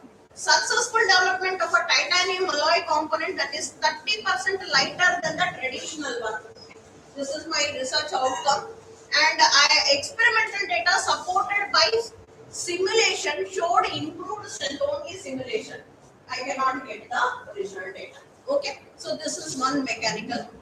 And methodology, this study highlights experimental research and simulation based design. So see, we are having experimental and simulation based designing to optimize performance while lowering manufacturing costs, which are critical for aeronautical engineering. So these parameters, what are parameters I have reduced? I have done an experimental research. It is simulation based, and I am able to reduce the manufacturing cost while maintaining the strength of the material, good and the strength of the material, which are for aeronautical engineering. So now, software engineering for computer science. AI-based predictive maintenance in manufacturing field. Okay, AI is predicting. Implementing AI for predictive maintenance in manufacturing systems. So how is prediction in manufacturing system? Maintenance, prediction for maintenance. Our objective is to develop AI-based system that predicts machine failures and schedules maintenance in real time. I have to develop a AI-based system. That is my objective. And what is the research methodology? Problem identification, high cost and downtime in manufacturing due to unexpected failures. Data collection, machine sensor data through vibration, temperature, usage are collected. Analysis, machine learning algorithms were used to predict when a machine is likely to fail based upon the historical data. And prototyping, AI system was tested in manufacturing facility, and failure predictions were compared to the actual breakdowns. This is all prototyping done. And the outcome, I am able to say that 85% accuracy in prediction. I am able to predict the failures much before 85% of the failures. I am able to predict reducing the downtime by 30%. So what are the matrices, performance matrices I have considered? What are the matrices? That is accuracy. One is accuracy. Second one is reducing the downtime. It is reduced by downtime. So these are the two performance parameters. The system was implemented across multiple facilities, saving costs on maintenance and repairs. So this is the conclusion. I can say that these parameters I understood. Now, methodology, what methodology I adapted? This case study demonstrates the integration of AI and machine learning into traditional manufacturing system where data analysis drives the innovation. So again, machine learning and all, should I or I'll skip this? Okay. So here it is predicting loan default who are not paying a loan defaulters using machine learning, who all will not pay the loans and all. So develop a predictive model to identify customers who are likely to default on the loans. Yes, or whether a loan is to be given or not. What is you will say credibility data. What is that rating called? Civil score. Yes.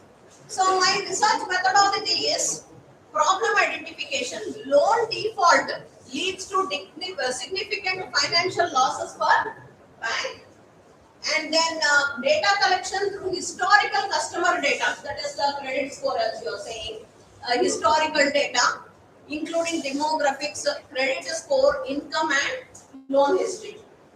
Based upon this data, a customer is granted loan. Hypothesis is saying that low credit scores and high loan to income ratios are indicators of the default. Yes or no? With this I can proceed with my research work. Algorithm development, training and testing machine learning models like logistic regression, decision trees and random forest methods. I am using the methodologies. And data analytics, I am using ROC curves, accuracy, prediction and reverse. So I am saying that I am able to 95%, I am able to predict a default customer. I am able to predict that this person is a default customer. Outcome is saying that random forest outperformed other models with with an accuracy of 89%. The performance metrics here is accuracy, and the method I used is another is random forest. And the model was implemented in the bank risk management system. And what is the takeaway? Illustrates how data-driven research and machine learning techniques can be used to predict financial outcomes, helping business make informed decisions. So this is all again cyber security. I don't want to be prejudiced to only computer science. I'll go to the next cloud again. Electronics, and if I have any case study, I'll see. Electronics case study is included as possible. So research methodology. And what is research methodology? What is our definition of a research methodology? With this, I finish research methodology. What is research methodology? From research question to answer. All the phases which include are research methodology. What is the first phase? Documentation. Literature. After literature, what you have to do? Hypothesis. After hypothesis, you are going to propose your methodology for solving your problem. And next, designing of an investigation, experiments, results, find results and discussions, next, and then conclusion. Conclusion is your answer.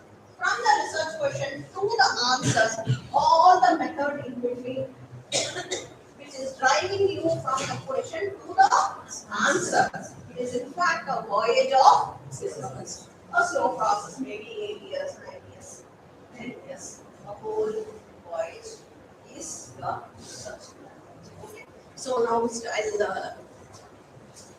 go to the next phase of second session.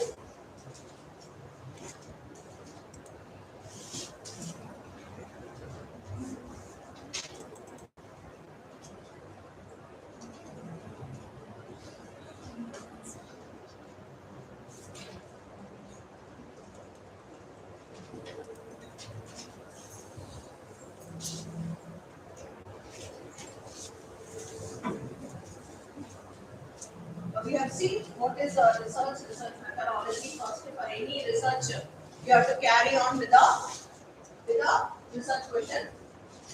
And even your research paper is one of the outcome of your research. Research paper writing is one of the outcome of your research. Okay. So now we will see how to write an effective research article. So outline, we'll start with the research, how to start research paper, what are the components of the research paper, again research question, research methodology, hypothesis, what makes a research paper effective. This is outline of this presentation now. What are all the topics which are already covered? I'll skip. Already skipped, I suppose, this presentation, but so we discussed how to start. We have to start with a narrow topic, carry on with the credible sources, then conduct extensive literature review, and then come up with a topic. I'm just brushing you back. Now, what is a research paper? As I said, it is one of the outcome. You will have a research is a journey, and in your journey, if you find anything like after a milestone like literature review, you finish thoroughly a literature review, you can write a paper on your findings, on your drawings from the literature. It is a tabulated form, and you can publish a paper as well from the findings. That is one of the outcome at that stage. So now research paper is an essay or an article in which you can explain your findings after exploring your topic in depth. So in a research paper, you can include information from the sources. Always the citations, you have to cite it. You have to cite all the relevant sources from where you have drawn the motivation. You can also use your ideas, knowledge.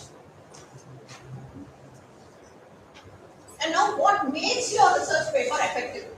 Now when we are doing research, there is one point I have said that what is the most important thing in your research? When you are carrying out research, there are three aspects where you have to look into. Why this research is important? How novel is this research, if you remember that slide? And how timely is it? These are the three factors which will make your research an effective research. Ordinary research, effective research. Am I clear? First one, how important it is, how much social relevance it is having. Second one, how much innovative it is, how much innovative topic it is, how much innovative methodology you are using it, method you are applying it, how newly you are solving the problem, your new approach, novel approach for solving. How timely is it? Is it not? Maybe timely, it is not applicable no more after this 2020 and all, it is no more applicable. Now it is outdated. This is has become obsolete. No, we don't need it. Now previously it was okay. Don't need it. So it has to be timely also. So these are the 3 points. One is importance, novel, timely. So these 3 are going to make your research paper more effective. So to make that more effective, we have different components of a research paper. It begins with a title, author's name, affiliation, abstract, keywords, introduction, literature review, methodology, results discussion, conclusion, future work, acknowledgements, references. You are asking just now about how to write an abstract and all. Yeah. We'll see how to write an abstract, how to write a title, everything. So these are the different components of the structure of a research paper, followed in the same chronological order. Highly relevant. Readers read. It is said that 30% of the readers are selected to read your research paper based upon the title. Based upon the title. So title has to be very novel, written very in an innovative manner and all. Now, why this research title is attracting the readers? Because it has to. What are the components that you have to include in your title? You have to provide clarity and focus on your research. It is attracting the audience and the researchers. It has to establish the relevance that your problem is still now relevant to problem, timely, and then it forms the first impression. Title is the first impression and increases the discoverability. So a title, because of this, 30% of the readers select a paper for reading based upon the title. Okay. So now, how a title has to be written? It is the most and the first. It has to describe a topic, method, sample, and results of your study. And compound titles with the colon are longer and have a fewer downloads, it says. Long, you will read longer and with the colon, again extension. No, it is having less readership. Longer titles tend to get fewer downloads than the crisp shorter titles. Okay. So how we have to do? A title should have 3 elements.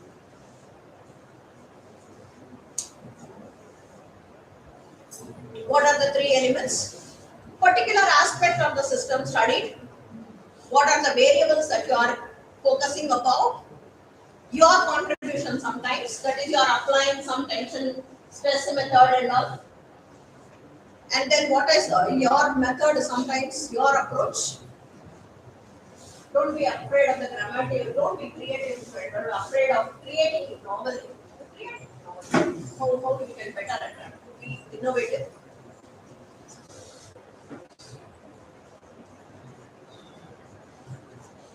Use 5 to 15 words. As I said, it is crisper. Check the journal guidelines. Avoid jargon and the symbols. And use verbs instead of instead of very complex noun-based phrases. Use verbs only. So we'll see some good titles now. A study of Baldrige framework using the applicant scoring data. So now see, what are we focusing on? Our title is having three components. What are we doing? We are doing a study on what type of platform? It is a framework, Baldrige framework. Using on the what type of data? Applicant scoring data. So now see, three parts. I'm first using what I am doing. What I am doing a study. Is it an empirical study? Empirical study means on the experimentation. What type of study I am doing? And then what type of data I am working on? And what framework, what methodology I am working. Now see the next a fuzzy multi-criteria approach for measuring sustainability performance of a supplier based on triple bottom line approach. So now split it. Avoid the preposition, articles and conjunctions. You take out all these words. What are words are there? First articles you remove. Second prepositions you remove from this title. Third conjunctions. Using the with and all you remove. You will get the skeleton. Now see. What is the approach that you are, what is the method that you are able to solve the problem? What is the problem here? What problem you are solving?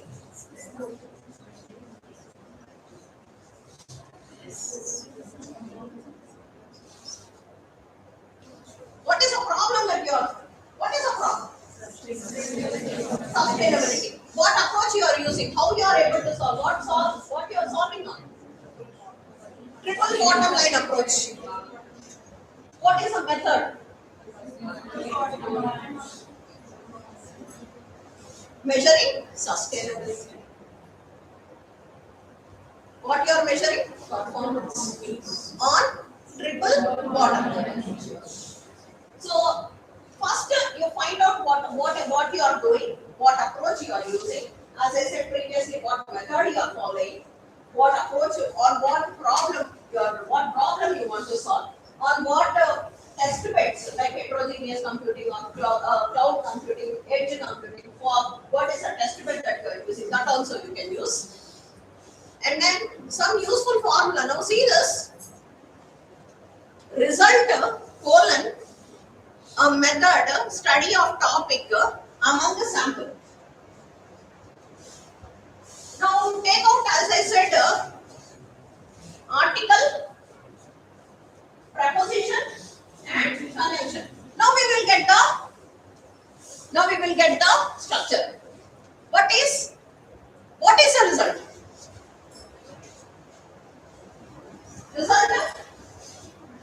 What is the result? A lightweight material, composite materials. Isn't it previously what you said? Titanium materials. Huh? Yes, lightweight materials or towards design of lightweight materials. You will say or composite lightweight materials. Colon. How did you get? Method. What method? A titanium based method. Of what topic? Aeronautical parts among some sample. So now see, meditation makes the nurses perform better. That is the result. If nurses they meditate, their performance is increasing. That is the result. And a qualitative study of mindfulness meditation among Indian nursing students. So now here, meditation makes nurses perform better is the result. Is the result. Now see, this is now write the titles like this. First put the result. Put the result. Next, what method? Qualitative study. Is a qualitative study. Means theoretical on some sample based study. Sample on a study of mindfulness. Of what topic? Mindfulness meditation. A mind must be always working on. Where I will get the concentration through meditation. What sample we are working on? Indian nursing. Or sometimes you can say North Coastal Andhra. You mentioned it. Aren't they the titles like that? Yes. Mentioning the region as well. Now this is the, actually you take this. Why we have to mention the result at first? Why? See the movie title, sir? Movie title, sir? Yes or no? How are they getting the title, sir? Just like a chef, maybe, huh? Some parity of the hero sometimes, sir? Yes or no? Or content, the gist of the content, story, content, right? Yes or no? Or the character? Yes? Yes. That is outcome. That is outcome. Why that outcome has to be mentioned first? Outcome first. Why should I talk about the outcome first? Interesting. Interesting. Everyone wants outcome. What you are doing, after I will see what you did. You tell me first. We don't have patience. Readers don't have patience. They want conclusions. They want conclusions. What are you finding? You mention it first. What approach and all you mention later. First word must catch my mind. That is essence. That is why all the serial titles and all hit movies now they are making. Attractive. But every day 500 episodes and all always boring. That is dragging the attention. Yes, that is it. Okay. So now see. Is this slide visible to you? It is having some examples. Different examples I have composed. Now see, answer the question. What is my paper about? What paper I am writing? What is it about? What techniques or designs were used? Is this visible?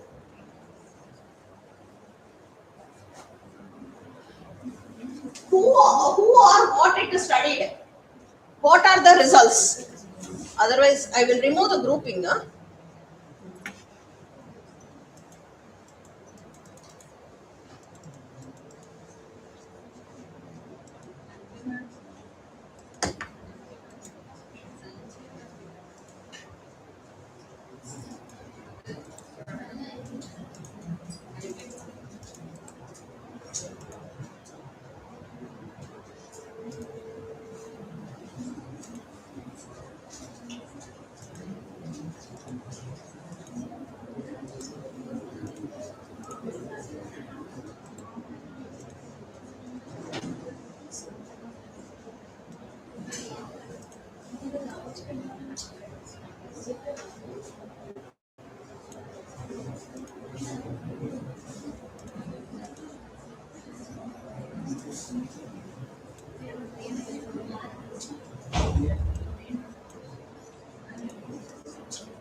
Now, is it visible?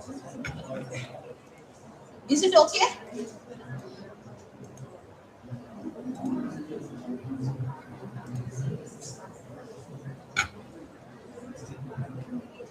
Now see, answer this question. How to frame the title? What is my paper about? What I am doing in my paper? What techniques or designs were used? What is studied or who are studied? What means the data here? Who means the people, sample or the data? What were the results? Now see, these are the four components that we are going to use in our title. What is the paper about? What are we doing? I'm scheduling. I'm writing a new algorithm for scheduling and scheduling the tasks. What technique is used? Our random forest method. That method I am using. Who and what is studied? What data I am using? Some simulation data generated. What are the results? I am able to reduce the performance. I am able to reduce the complexity. Time complexity is reduced. So now see here. Example. First question. What is my paper about? My paper studies whether X therapy improves the cognitive function of a patient. Therapy X improves the cognitive function of a patient suffering from dementia. That is my paper. It was a randomized trial. Randomly, I have taken the experimentation. I studied 40 cases from how many? 6 cities. This is who is studied. There was an improvement in the cognitive function of the patient. What method? Therapy X would improve the cognitive function of the patient. So now,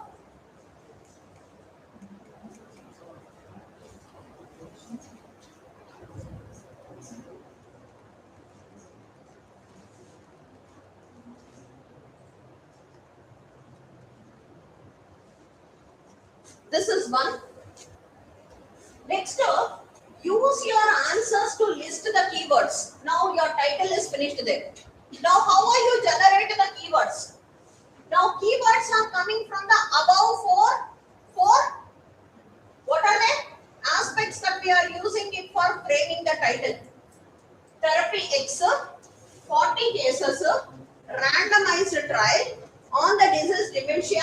I studied 60 Indian cities and improved the cognitive function. So now these keywords, I will build a sentence. I will build a sentence for framing the title. Now see here.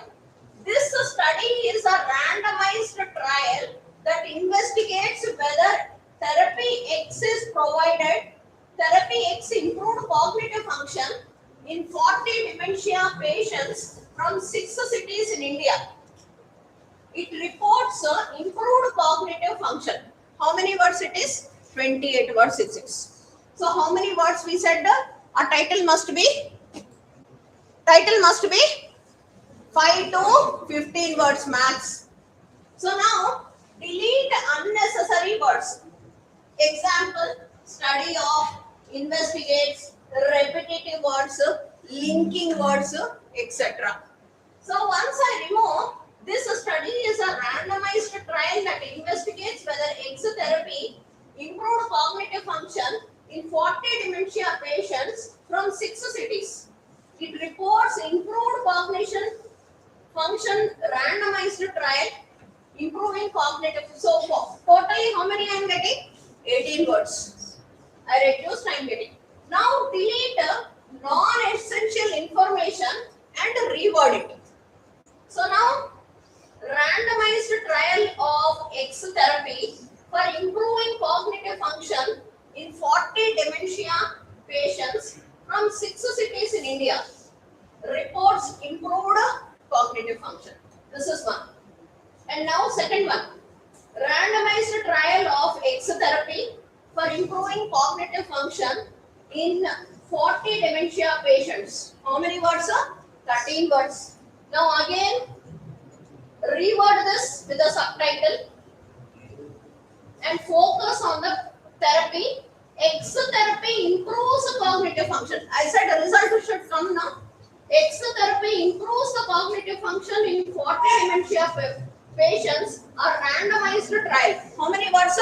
12 words. So which is catchy?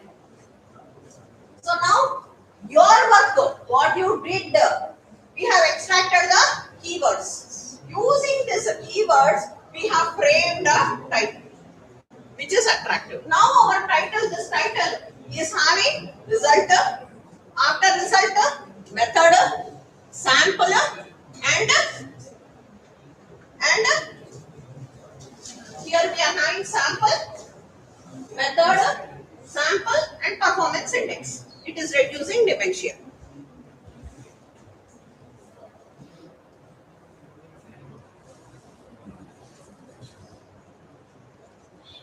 So now we finished our title. After title, what is the next part of the paper? Author information. The first author is considered as the corresponding author mostly because he is the conceptualization of the paper.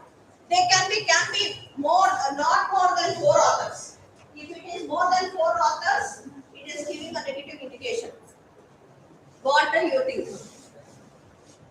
Okay, 4 authors maximum. Or usually mentors will be the last authors. And author name, institute, country, email of all the authors must be mentioned. Need not mention the designation and contact number.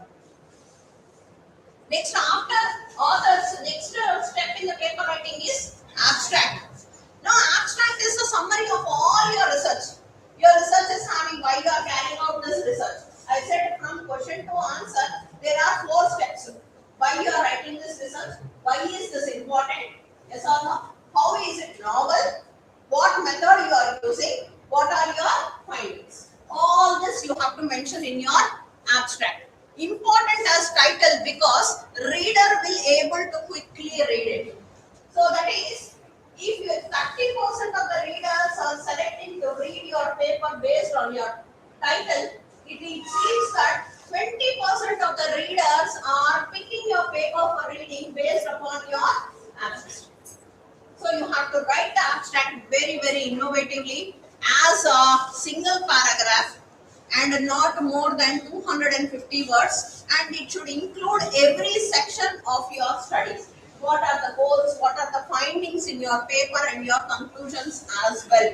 You have to also mention that the baseline algorithms that you have used, X, Y, and the baseline algorithms I have used, and my proposed algorithm has performed better than by 15% in terms of accuracy. I can mention in terms of what parameters or metrics my algorithm has outperformed the existing algorithms. Am I clear? So it should include all the sections, and it is best to write the abstract at the end. Always write the abstract at the end. After you finish everything, then you write and completed writing your paper and clear idea, content, scope of the work, and can present a condensed version in your abstract. Now, in the abstract, you are having several parts. As I said, why is the problem significant? Why are we studying this problem? If you solve this problem, how it will be benefited? Am I clear? And then what gap in the research it is filling? What gap it is filling in the research? Now, second, what method or the approach that you are using? What are the results that you have obtained, and what are your conclusions? You have to measure in numerical terms that your algorithm has shown better performance than the baseline algorithms or the benchmark algorithms by in terms of parameters also. What parameters? Avoid acronyms, citations, acronyms like cloud environments, distributed cloud environments. If I write a DCE, I should not write acronyms. Citation should not be there. It is your work only. Abstract is your work, you need not cite it. And do not extract the phases. In the abstract, what lines you are using, don't use it in the other parts of the paper. Just rewrite it. Reconstruct the sentences. And then information not present in the paper. It is not produced. No part of the data must be repeating. And it should not also include any figures and tables. Okay? Clear? What are to be there in the abstract? Now, after abstract, you have keywords. Usually, 5 to 6 keywords are separated with a comma are to be provided. keywords will help you in indexing your paper. Somebody, I want to study in this area, cloud computing. In the cloud computing, I want a task scheduling and all, then it will narrow. Your paper will be the one which will be selected and it will be useful in indexing, finding the relevant paper. It has to be chosen very carefully. Your method that you are applying, your area, all have to be mentioned here. Be specific to your field. 4 to 5 are sufficient. Abbreviations can also be used, but generally accepted abbreviations are only used, but otherwise they are not. Now, before you submit, type your keywords in the search engine and check if the results that show up match the subject of your paper. So they have to your paper. If somebody is searching in these areas, your paper is also having the same keywords, so that your paper will be one of the probable ones for the readers to choose. Okay, that is why you just type your keywords that you have already mentioned in the search engine and check if the results show up match the paper of your submitted paper. That will help you to determine whether the keywords are appropriate for the topic or not. Your topic, you are getting such relevant topics or not. Okay, that is how you can check it out. Next, introduction. It should provide readers with the background information needed to understand the significance of your problem, why you have to study. If you study this, if you answer this question, what benefit is to be obtained to the society or to the community, or contribution to the technology, and why you have conducted your study. And a good introduction, first introduce the field, summarize the literature in the now the current studies, this is matching. This is are all provided in the existing literature. Now, what your methodology is to address the gap in the literature. Please mention the gap in the literature that you are addressing in your paper. That is very, very much motivation for the paper. That is called as motivation of your paper. Okay, just 2 paras above, you conclude the introduction. Describe the problem statement and the contributions of your paper with the research gap that you are going to address.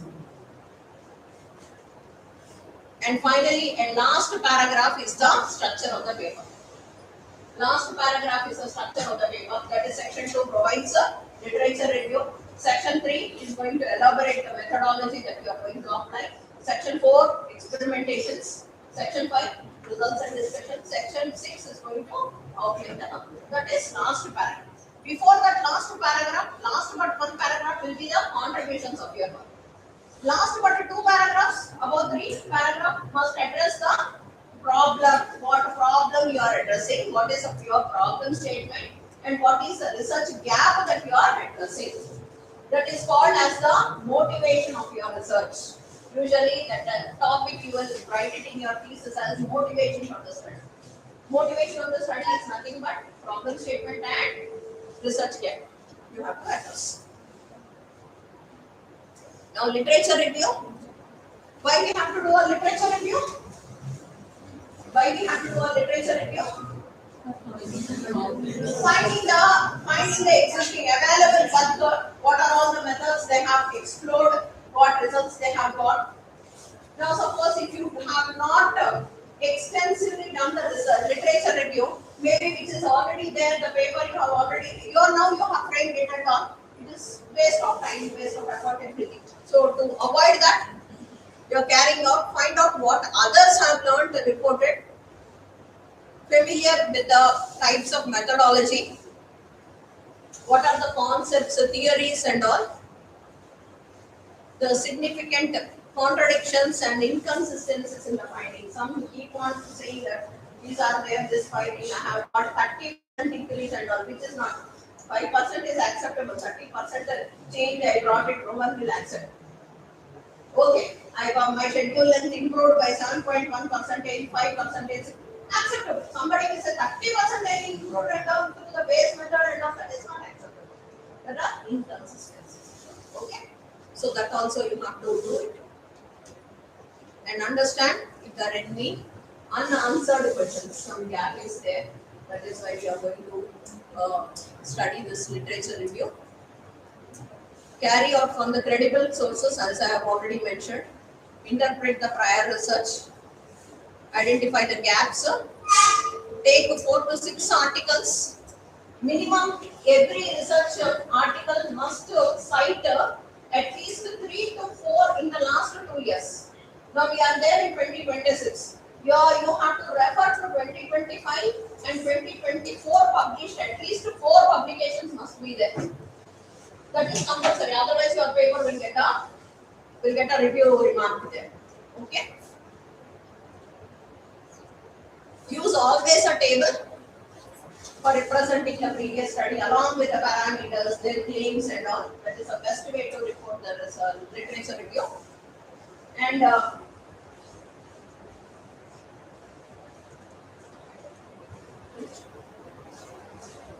And the easiest way of completing your research quickly is implement the latest paper. Who are starting their research, implement the latest literature from the literature.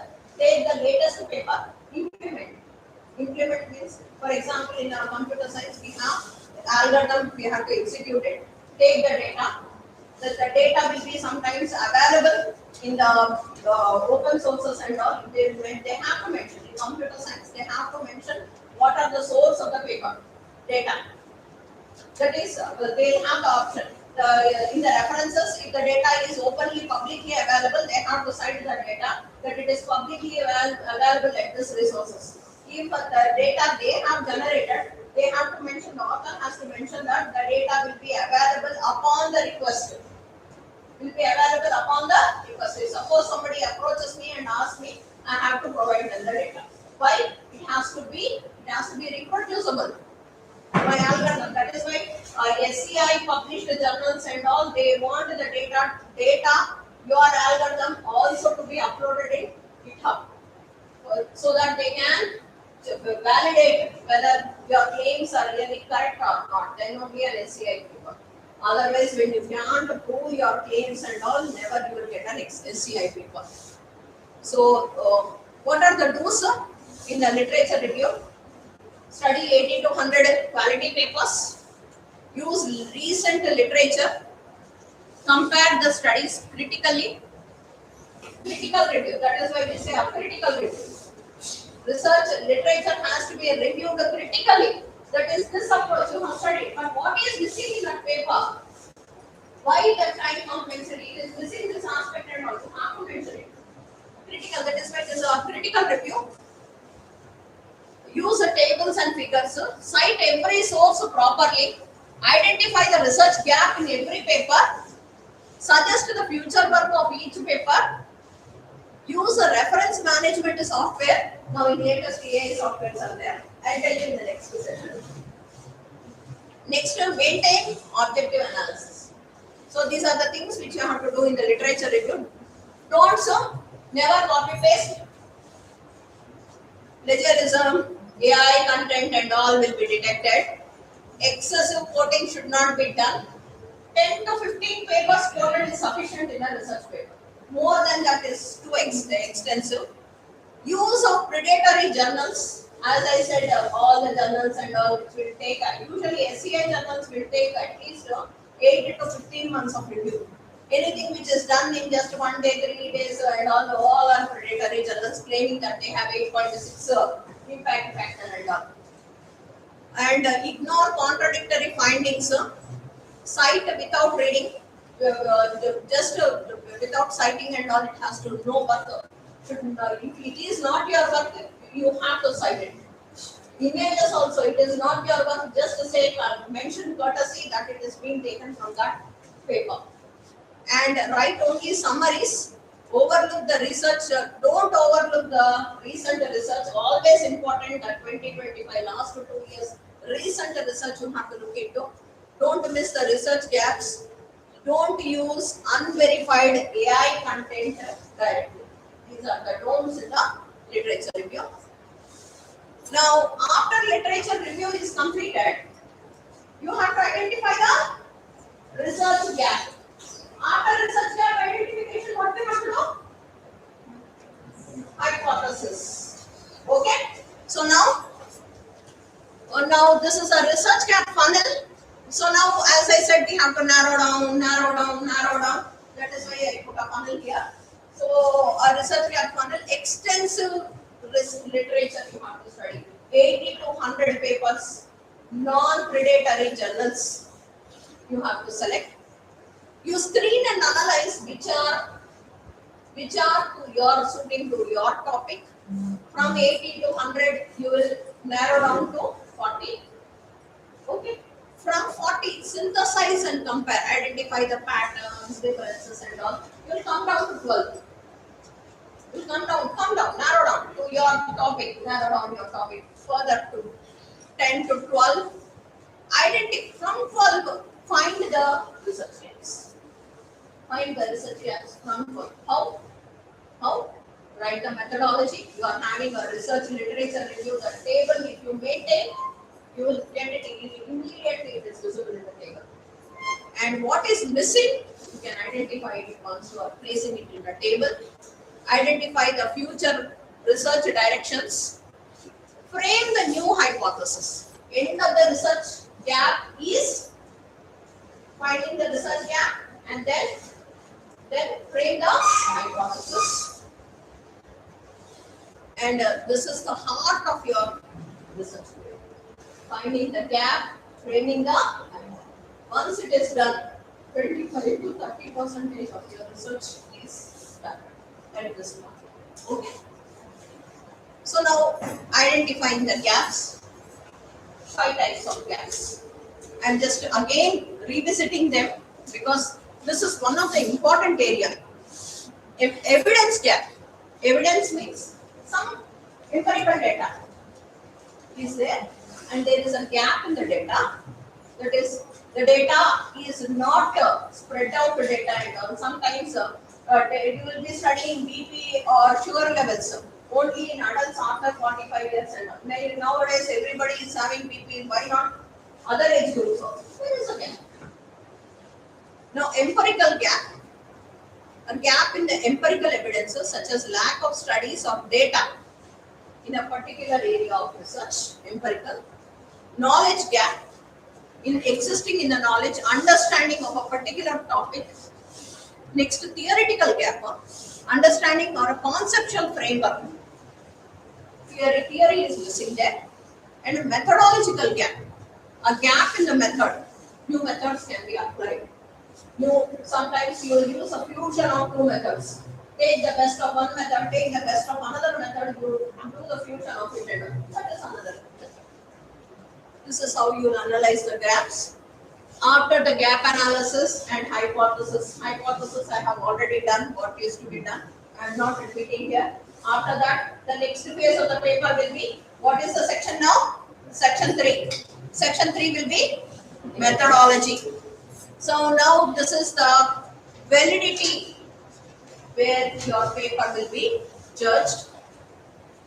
And reader can reproduce the experiments. As I have telling you, your method, your algorithm that you have developed, your method, everything must be reproducible, available on the public platforms. Then only if it is available, if you can make available in the public platforms, maybe by the end of the review, you can put it available in the public platforms like GitHub and all. Once it is published, you can take off your data, your program and all. But till then you make it available. Only if you make it available, then only you will get a SCI paper. Otherwise, no.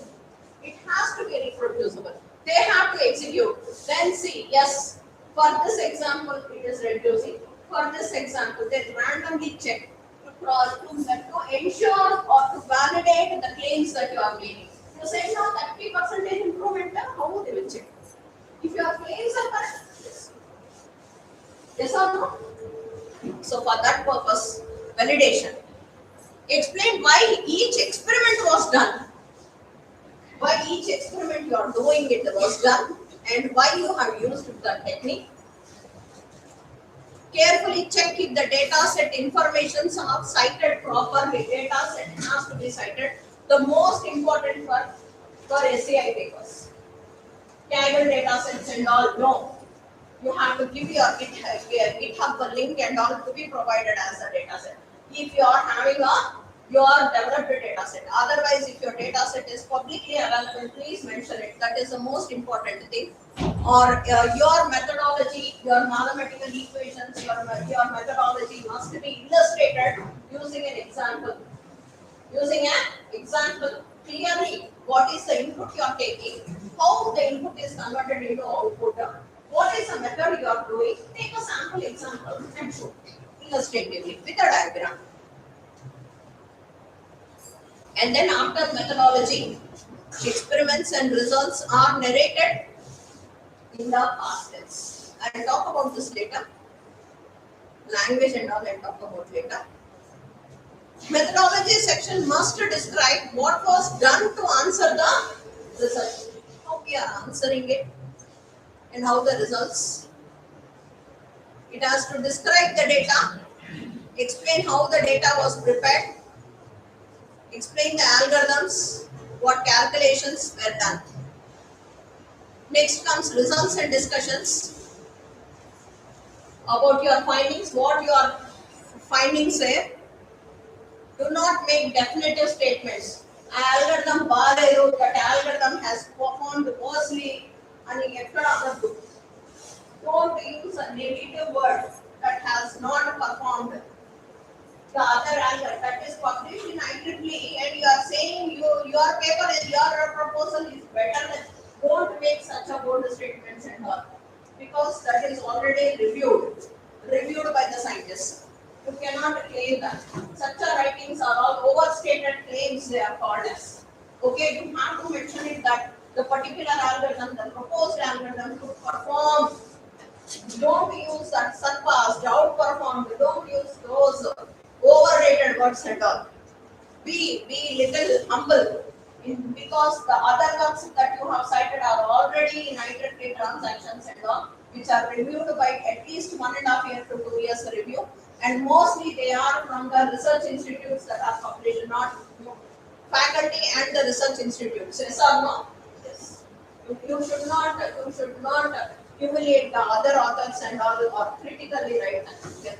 Right? Humbly present. Okay. Also, your results suggest that something is true or not true. And then you have to also validate your hypothesis. Your hypothesis which you want is true or it's not true. After results, interpret the discussions using the tables, graphs. Graphically you show what are your results and all. And do not omit unexpected results or results that do not satisfy your hypothesis. If your hypothesis, your results are not satisfying your hypothesis, mention it, no problem. That is also a research. That is also a research. And there is a thesis which can be submitted as well. That is a thesis which can be submitted as well, no problem. Finding 0 is a 0 is also correct, no problem. But the thesis, your hypothesis did not work out, very good. Why did what are the parameters under which it is failing? You mention it. That is a research. You need not say that always your hypothesis is correct. Now, avoid instructions such as see table 1, refer table 1. Rather, you say the data is presented, the data is depicted. Okay? So, don't give such instructions and all. Even though there are small things, but they matter a lot. Link your conclusions with the introduction. Always conclusions when you are writing. In the introduction, you told, no, I will do this, I did this, my algorithm will do this, have satisfied this research gap. If I do this work, it will satisfy that research gap and all the claims you were doing. No? Now, you answer them one by one. How?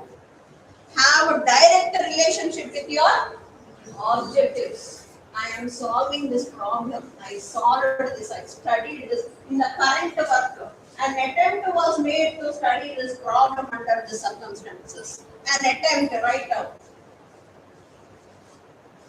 Answer to the research question. Yes, what question you have answered? I studied this problem saying that only the younger generations are affected with the latest technologies. And I confirm or refute the hypothesis. Confirm the hypothesis? Yes. My studies state that the younger generation are only the ones which are affected. No, you can also say, I am refuting my hypothesis saying that not only younger generation, the most oldest generation who have been so conventionally, they are more getting addicted. You can also say that. Yes, your findings very boldly. Compare your conclusions to the previous research, previous baseline algorithms you have done. Conclusions must be solid, synthetic, brief, clear, convincing. Shortly, you have to write. Mention what are the limitations. Always the scope of your research you have to mention. I have studied this on simulation data only. Mention. This data is not real data, only on the simulated data, means the synthetic data. I have created data. Okay? And then end with the recommendations and future work, very much important. Acknowledgement, always acknowledge all the contributors. References, document all the references, all the citations in the text must be the correspondence. Check the author guidelines for the format that you want to submit. Springer, IEEE. Make minimum 10 to 15 references in the recent years, at least 4 in the last 2 years. There are actually 2 styles of references, IEEE style and APA, American Psychological Association, which is in the 1970s described this style. That is author's year, that is paper title, journal name, volume issue, and DOI after volume issue and DOI. This is APA style. And then you have to refer in the paper. If it is APA style which is used, you are not going to use the reference number, rather you are going to use the author.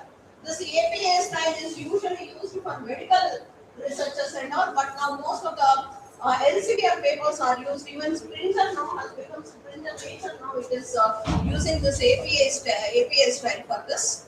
Now you, instead of saying in quotation in 2 the authors studied, we usually mention like that. Now APA style saying that X and Y authors have claimed, have reported in their study. Okay, have claimed this in their study. Now the next style of references is IEEE style. Now see the IEEE style. Author, paper, and then DOI. Referencing, how you are referencing? You are using only the reference number. You are using the reference number.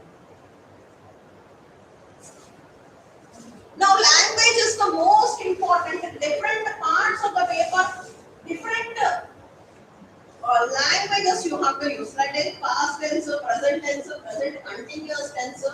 Because without language, lack of language, SCI papers will not be accepted. So first draft is not the final. It is a long process of revision. And what is written without effort? If I write anything without putting any effort, it will not be read with interest. Okay, I have to put effort, then only the effort will be seen. Otherwise, no. So now, some tense used in writing research articles. Abstract. See what tense you have to use in abstract writing. Abstract use a present tense to describe the key findings and conclusions. Example, this study examines this study is conducted. Okay, and then past tense to summarize the specific results. That is, we conclude that we examined results and all has to be written in past tense.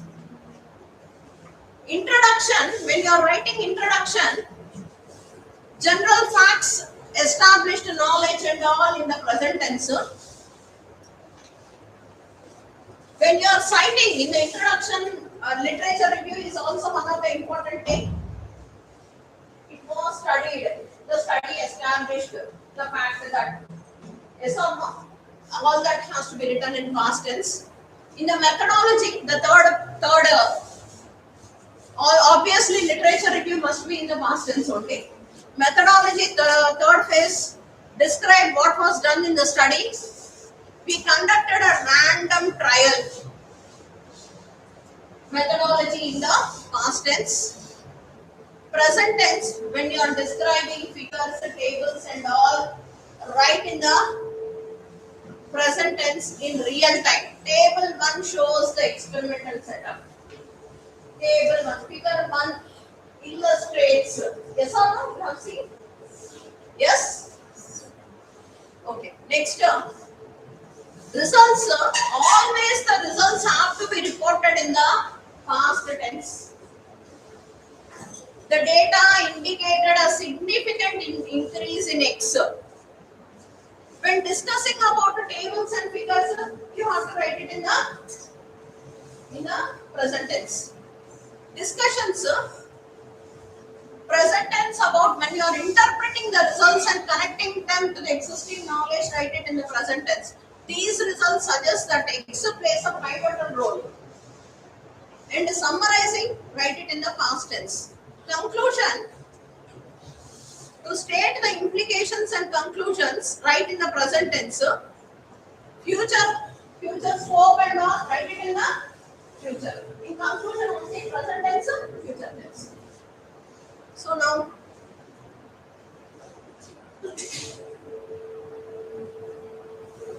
some examples. Use a simple, direct language. Don't use colloquial languages and all. Use present tense. Some simple, direct language. Now see, instead of writing, the object under the study was displayed horizontally. You write the ball moved sideways. This is a simple language. It could be considered that the speed of storage reclamation left something to be desired. Instead of writing this one, the garbage collector was really slow. See the impact. Understanding of this sentence and other simple sentence. Now see, endeavor to escape, endeavor to ascertain. Instead of writing this type of, write find out. Now next, on an annual basis, write down simply as yearly.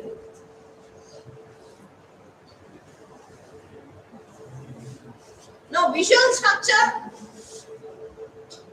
layout, code, sections and all, maintain it italics, diagrams, figures, wherever necessary, add it as a visual structure. What are the things to avoid? Avoid colloquial language that we are speaking, conversational and highly personalized expressions, abbreviations don't, and ampersand has not to be used. But people are not knowing where to use ampersand and all, but they are putting it everywhere. Overuse of acronyms, personal pronouns like it, we, are, they, they. These personalized pronouns must not be used, have to be avoided. Avoid antiquated, verbose, pedantic, pompous language. My study, I and our findings 30% improvement in pompous. Okay, avoid that pompous language. Verbose also don't use so lengthy sentences. Crisply you write it. Don't make gracious negative remarks about others' research work. Never use not word, not you use not word, other word to represent it. Never use a negative word also. Make direct, precise statements, but about your work, how your work differs from the previous analysis. Avoid writing content-free sentences. And the final word, in developing the style of writing research papers, always the style of writing research papers, we often follow it. We like some one or two papers, we put beside us and we write it. When first time, second time we are writing the paper. Don't mind, just keep writing like that. Nothing wrong. The paper that you like the most, the author that you like, maybe the Indian author, nearest to our language will be there. Put the paper beside it and keep writing. Nothing wrong. And there is a author which he is saying that the jazz musician is a Miles Davis. He said that something you have to play a long time. Long time, keep copying. There are the tunes. One day you will make your tune, no problem. Okay. So that is how you will get your style of writing. First copy, no problem. Adapt the styles, then you will develop yours. Okay, nothing wrong in that.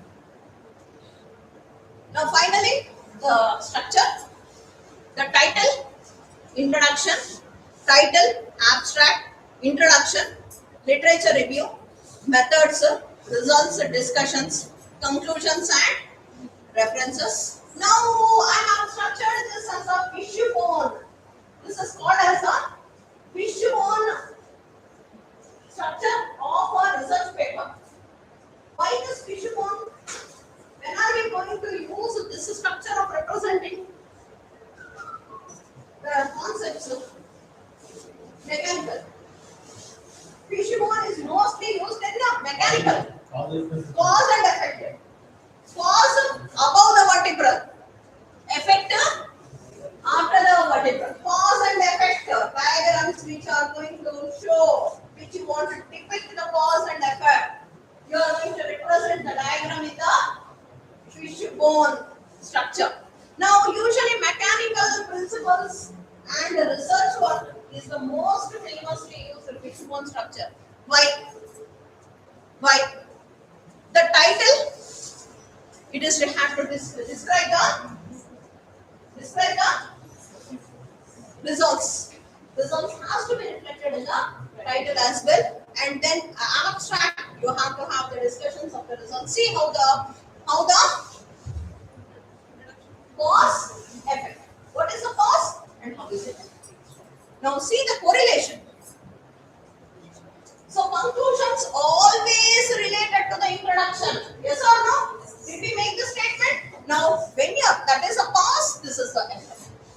Conclusions always remember, conclusions are drawn from the introduction. Finally, acknowledgements and all. Different methods. When you are using methodologies and all, we may take the help of our setting up the experimental setup and all. For them, you have to use an acknowledgement. Our college has to provide it. We got a fund for carrying out our experimentation. That is why now see the relation cause effect of scientific paper writing. So on this slide. Shall we go on? Now, Ram Kumar sir actually wanted me to focus upon a review paper. What is a review paper? And what you are going to do in a review paper? Reviewed papers and all. A review paper critically analyzes, synthesizes, summarizes existing research. That is a literature review paper. After you complete the literature review, you can put the paper, you can submit the paper as a literature review paper.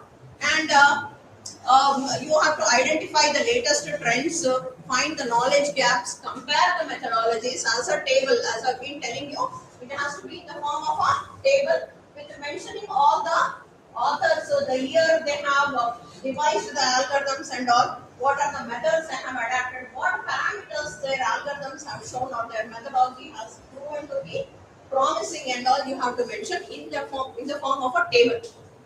Review is not merely a summary of papers. Don't mention it as a summary. It should create new insights from the existing knowledge. This you have to keep it. And always remember that literature review has to be written critically. But don't criticize writing the authors. But what are the gaps you are identifying and how you can proceed with the research and all, you can mention it. And the common papers, common reasons why your paper is getting rejected. Everybody wants to know why my paper is getting rejected. People say I wrote very well, but my paper rejected. Student also says I am writing very nicely. Teacher is failing. Right? So a weak research gap. The main cause from where we start our research is identifying the research gap. You didn't make a good research gap. Your poor literature coverage, no novel synthesis, there is no novelty in your methodology, or your references are outdated. How many references should be there in the last 2 years? 4 references. That is mandatory. Lack of critical analysis of your literature, your poor methodology, plagiarism, always accepted 12 to 15% of the plagiarism, after that not accepted. First step of where your paper is getting rejected.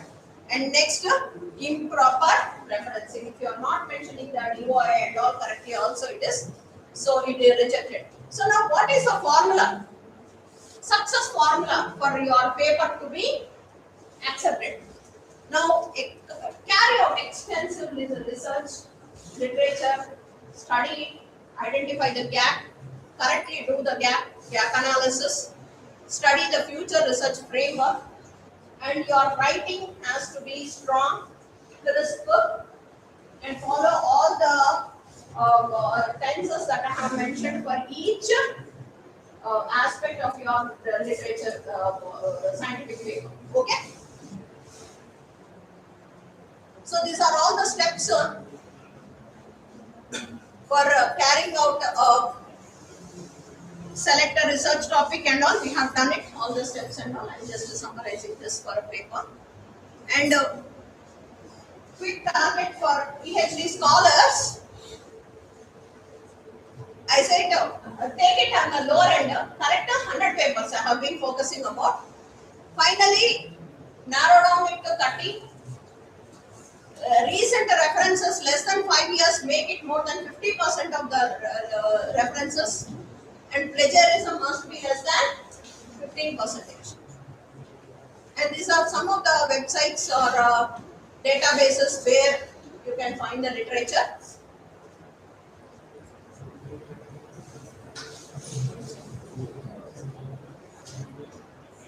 Now we have journal quartiles, which are the ranking systems used by the databases such as Scopus, Scimago, Journal Rank, and Web of Science for them. And these journals and all, they are, what is this quartile system of the journals? Quartile 1, quartile 2, quartile 3, quartile 4. You say Q1 journal, Q2 journal, Q3 journal, Q4 journal. Anyone? Q1, Q2, Q3, Q4.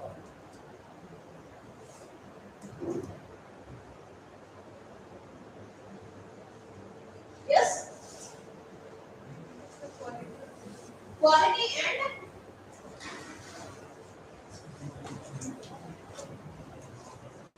top ranking journals. Top ranking. Top. First quartile, the journal is in the 25 percentile. First quartile journal, it is Q1. 26 to 50% it falls under Q2 journal. Then 51 to 60% it falls under Q3, and it is ranked from 1 to 200 journals they are taking. Usually quartile means 1 to 100 you can take it and divide into 4 quartiles. And based upon the ranking of the journal, Q1 journal means it is one among the 25% of the journals. We don't know, I am saying 100 and here somebody is saying 200, they may be about 25% journals, means there may be 1000 journals also. But the top 25% journals comes under Q1 journals and Q2 journals and all. So, what are the characteristics of Q1 journal? We are focusing on every doctorate must produce one Q1 journal. That is mandatorily circular has been circulated among all the faculty members. Now, see, it is the highest quality journals. It has maximum citations, global reputation, high rejection rate. That is acceptance is 10 to 15 percentage or 10 to 20 percentage acceptance, 18 percentage you can see in the journals. Strong peer review and excellent visibility. So it is accepted. Typical acceptance level is 5 to 20 percentage only. The review time is around 15 to 3 to 12 months. It is suitable for scholars, faculty promotions and all. Usually research grants, international collaborators. And you have ASC journals, Nature, Springer Nature journals and all.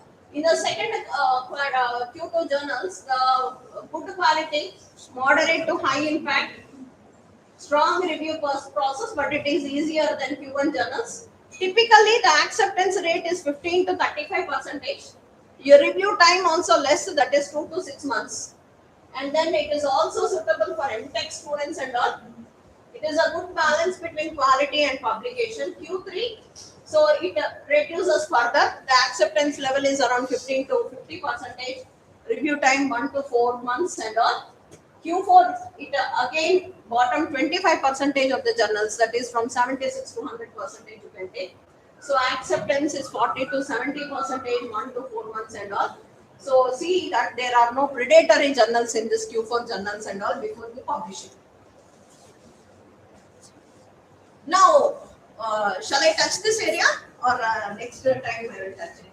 What? How to simplify? Now, conventional traditional methodology of carrying out your research I have told you. So now, first 3 years of your research can be cut down. That is till identifying your gap through AI. This I will touch in the next presentation. Okay. So till gap and research direction, we'll have a hands-on session next time. Hands-on session I will show you of all the links and all. Some are paid versions are also there. Answer this is all paid version prompt. You also have. I'll show you how to prompt with that AI tools also. Where you can finish your 3-year journey till the research gap in how many days? Maximum 10 to 15 days. 3 years of your hard work is reduced. So I have followed some of the literature, mostly Hoopman P, how to write an abstract. This I have found it very much interesting. And other references also I used it. Had to use a lot of references for research journals and all. Thank you.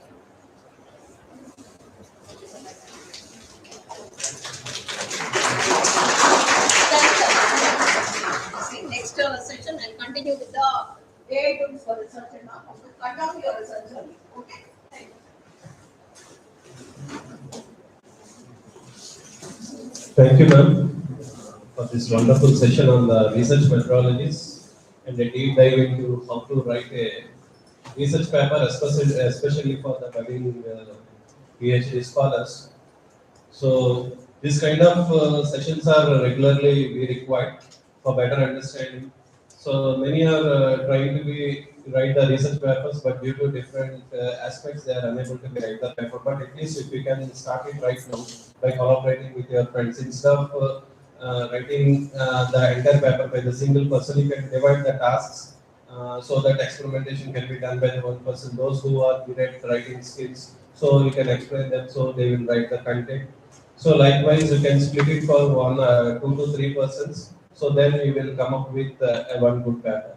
So I would like to add one point why the papers will be rejected.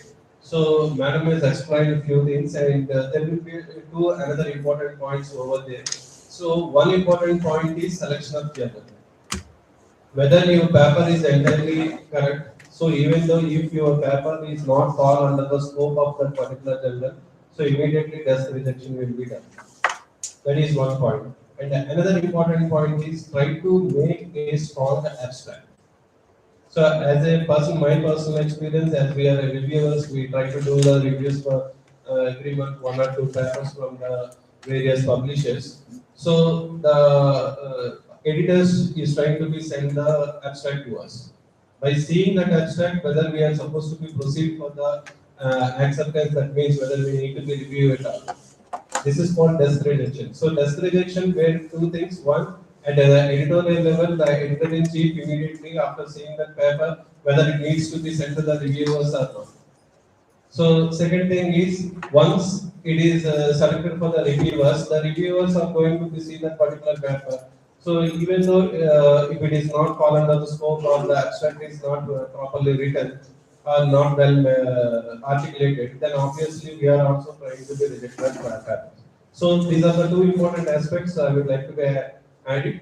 So these are the critical scenarios while sending the papers to the any journals, that may be from the SCA or ESCA or any Q1 to the Q4 journals. So and one strong point over here is try to avoid any journals apart from the Scopus or Web of Science Index journal. So don't go for any sort of the things, otherwise it will spoil your name. So whether it is indexed in the Google Scholar or some others, so don't encourage such kind of the things. So try to confine with either with the Scopus or with the Web of Science. Any of these two indexed journals only you try to choose it. Apart from that, please avoid, there will be no UGC journals or nothing is there. Everything is gone over the 3 years back itself only. So there is no UGC index based journals, right? So try to do with either with the Scopus or with the Web of Science. And similarly, one important thing is Scopus every month is removing so many journals. So you should be very careful while selecting the journal. Okay, you always try to check the Scopus database whether the journal is continuing or not. Otherwise, you can contact the Scopus persons, so they will tell you whether the particular title is covering in this particular year or not. So this is very alarming situation even for the regular researchers. Even some of the few publishers, journals also removing without any kind of a reason. So you should be very careful. You should always see the statistics. So that means if the journal is indexed from the 2021, assume that how many papers it has actually been indexed in 21, 22, 23. So if it is maintaining the consistent something like that 100 papers per year or 101, 150, something like that in that particular average region, that is okay, fine. We can expect that it will be continued for the next year. So if we can see anything something like that 100 to 500 or the 1000 or something like that, definitely it will be going to be removed in the immediate upcoming months. So you should always check these particular parameters. You should be very cautious while publishing such kind of journals. So these are the few things from my side, and we came for the conclusion for our 6-day faculty development program on teaching pedagogies, outcome-based education, and AI-enabled teaching, learning, and research. So this is the first attempt for this academic year 26-27. So we came with a few suggestions based on the first initiated by the our professor of MBA, Dr. Venugopal sir. So later we try to be managed, and our faculty has come up with voluntarily for delivering these particular topics, starting from Dr. S. Sridhar Garu, followed by Venugopal sir covering up the NDP 2020, and later Dr. Sunaran sir of the Dean Bank. He has completely briefed about the outcome-based education, and followed by the Dr. KSDM Kalyan Prasad Garu has briefed about various aspects of the revised Bloom's taxonomy and how to design the course outcomes. So then the following sessions are continued with Krishnamurthy sir and COE Controller Garu. So he has explained about how to design a quality question paper, and followed by my session, I try to explain about the differences between the modern and innovative teaching pedagogies, and I have shown few AI tools only with because of the limited time constraint. And today's session, I think we have an enrichment session for understanding of research methodologies, followed by how to write a better research paper. So once again, I thank you all for your patience listening. So here I want to convey two important things. One thing, now I'm going to be share the assessment link. So it will take 10 to 15 minutes of the time where you are supposed to be submitting. And in the morning session, I interacted with the principal sirs or convey one point, asked to be conveyed to you as per his directions. So whatever the knowledge you acquired for all these 6 days, you should take a pen and paper and write about all about these 6 days what you have acquired from the day 1 to the day 6, and everybody need to be submit this hard copy by the next Wednesday. So it is mandatory for all the participants who have attended as per the directions of the principal sir. So I request whatever the knowledge you acquired, keep a not soft copy, only the hard copy and with the handwritten.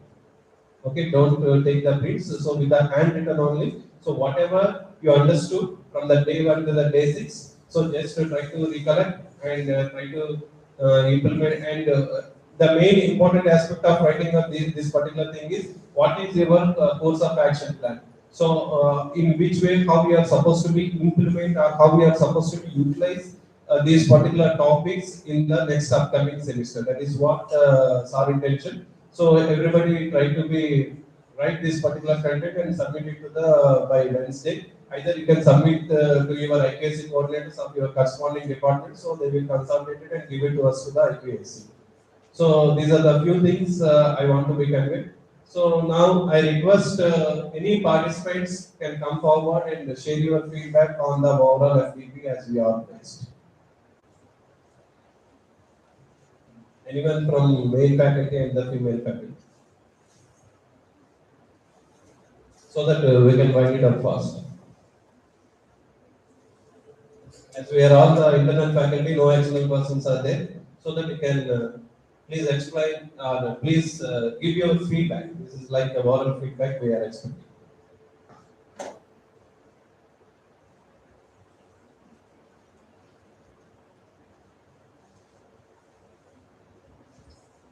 Dr. Finisher.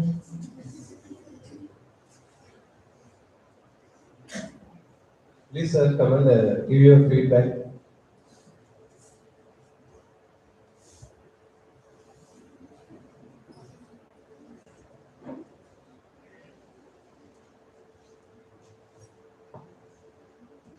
Thank you, sir.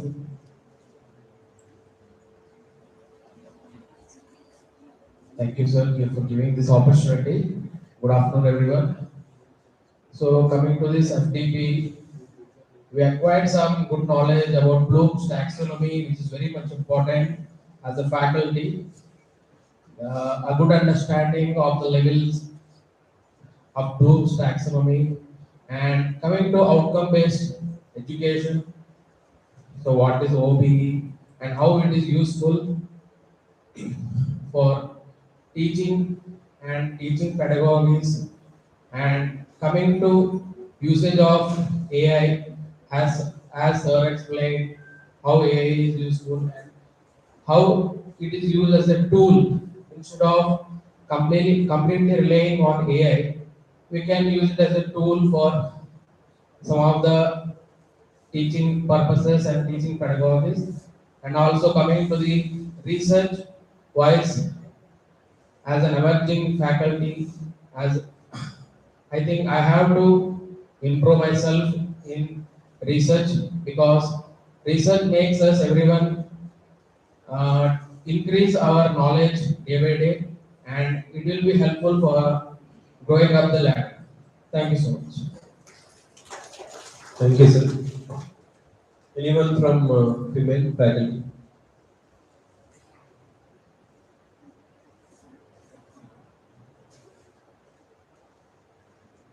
Otherwise, you don't need to become there. I will pass the mic.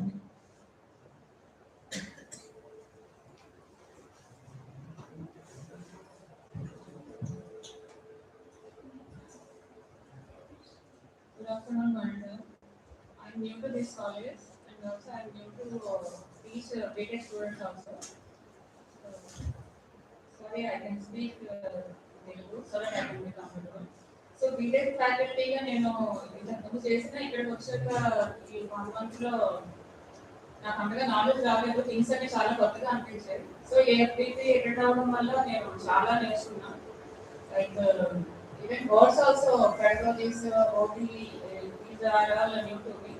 So నేను ఇది ఇక్కడ నేర్చుకున్న తర్వాత ఇంటికి వెళ్ళాక కూడా వాటి మీద చూసాను వర్డ్స్ దాని వల్ల ఏం నేర్చుకుంటున్నాను ఇది అని.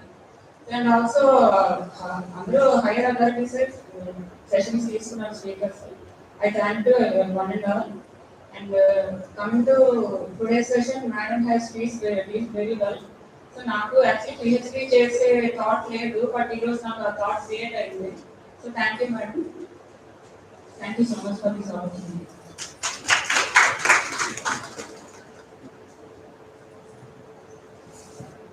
Thank you.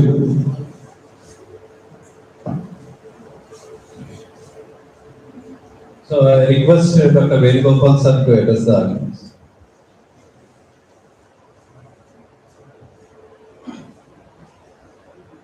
Very good afternoon to all my colleagues. I am also I'm faculty for the NSR IT concern who joined in the last 1 year. I have joined in August 2025. Okay. So there are many topics in this FDP in the last 6 days. They are new to me. Okay. So in earlier institutions, right, even though I have got little acquaintance, really to be frank, in terms of NEP, right, that is just I am listening to that. When I am asked to present, I have studied in depth. Actually, what is the objective of that NEP 2020 of the present government? What is the role of the teachers to achieve the objectives of that NEP 2020? As a faculty, I was doing blindly those COPOs also. Really, for me, it is a eye-opener which was delivered by Dr. Kalyan Prasad. And unfortunately, I have missed it.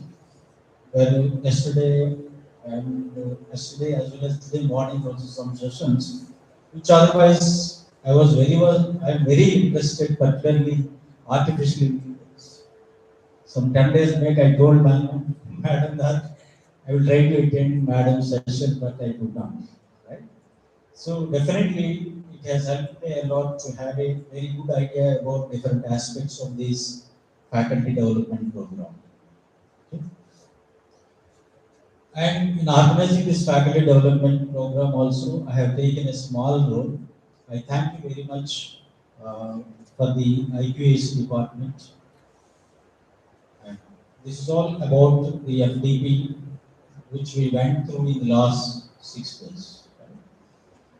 And from the next month, I want to announce one more thing, which already communicated by our principals on the first day of this FDP.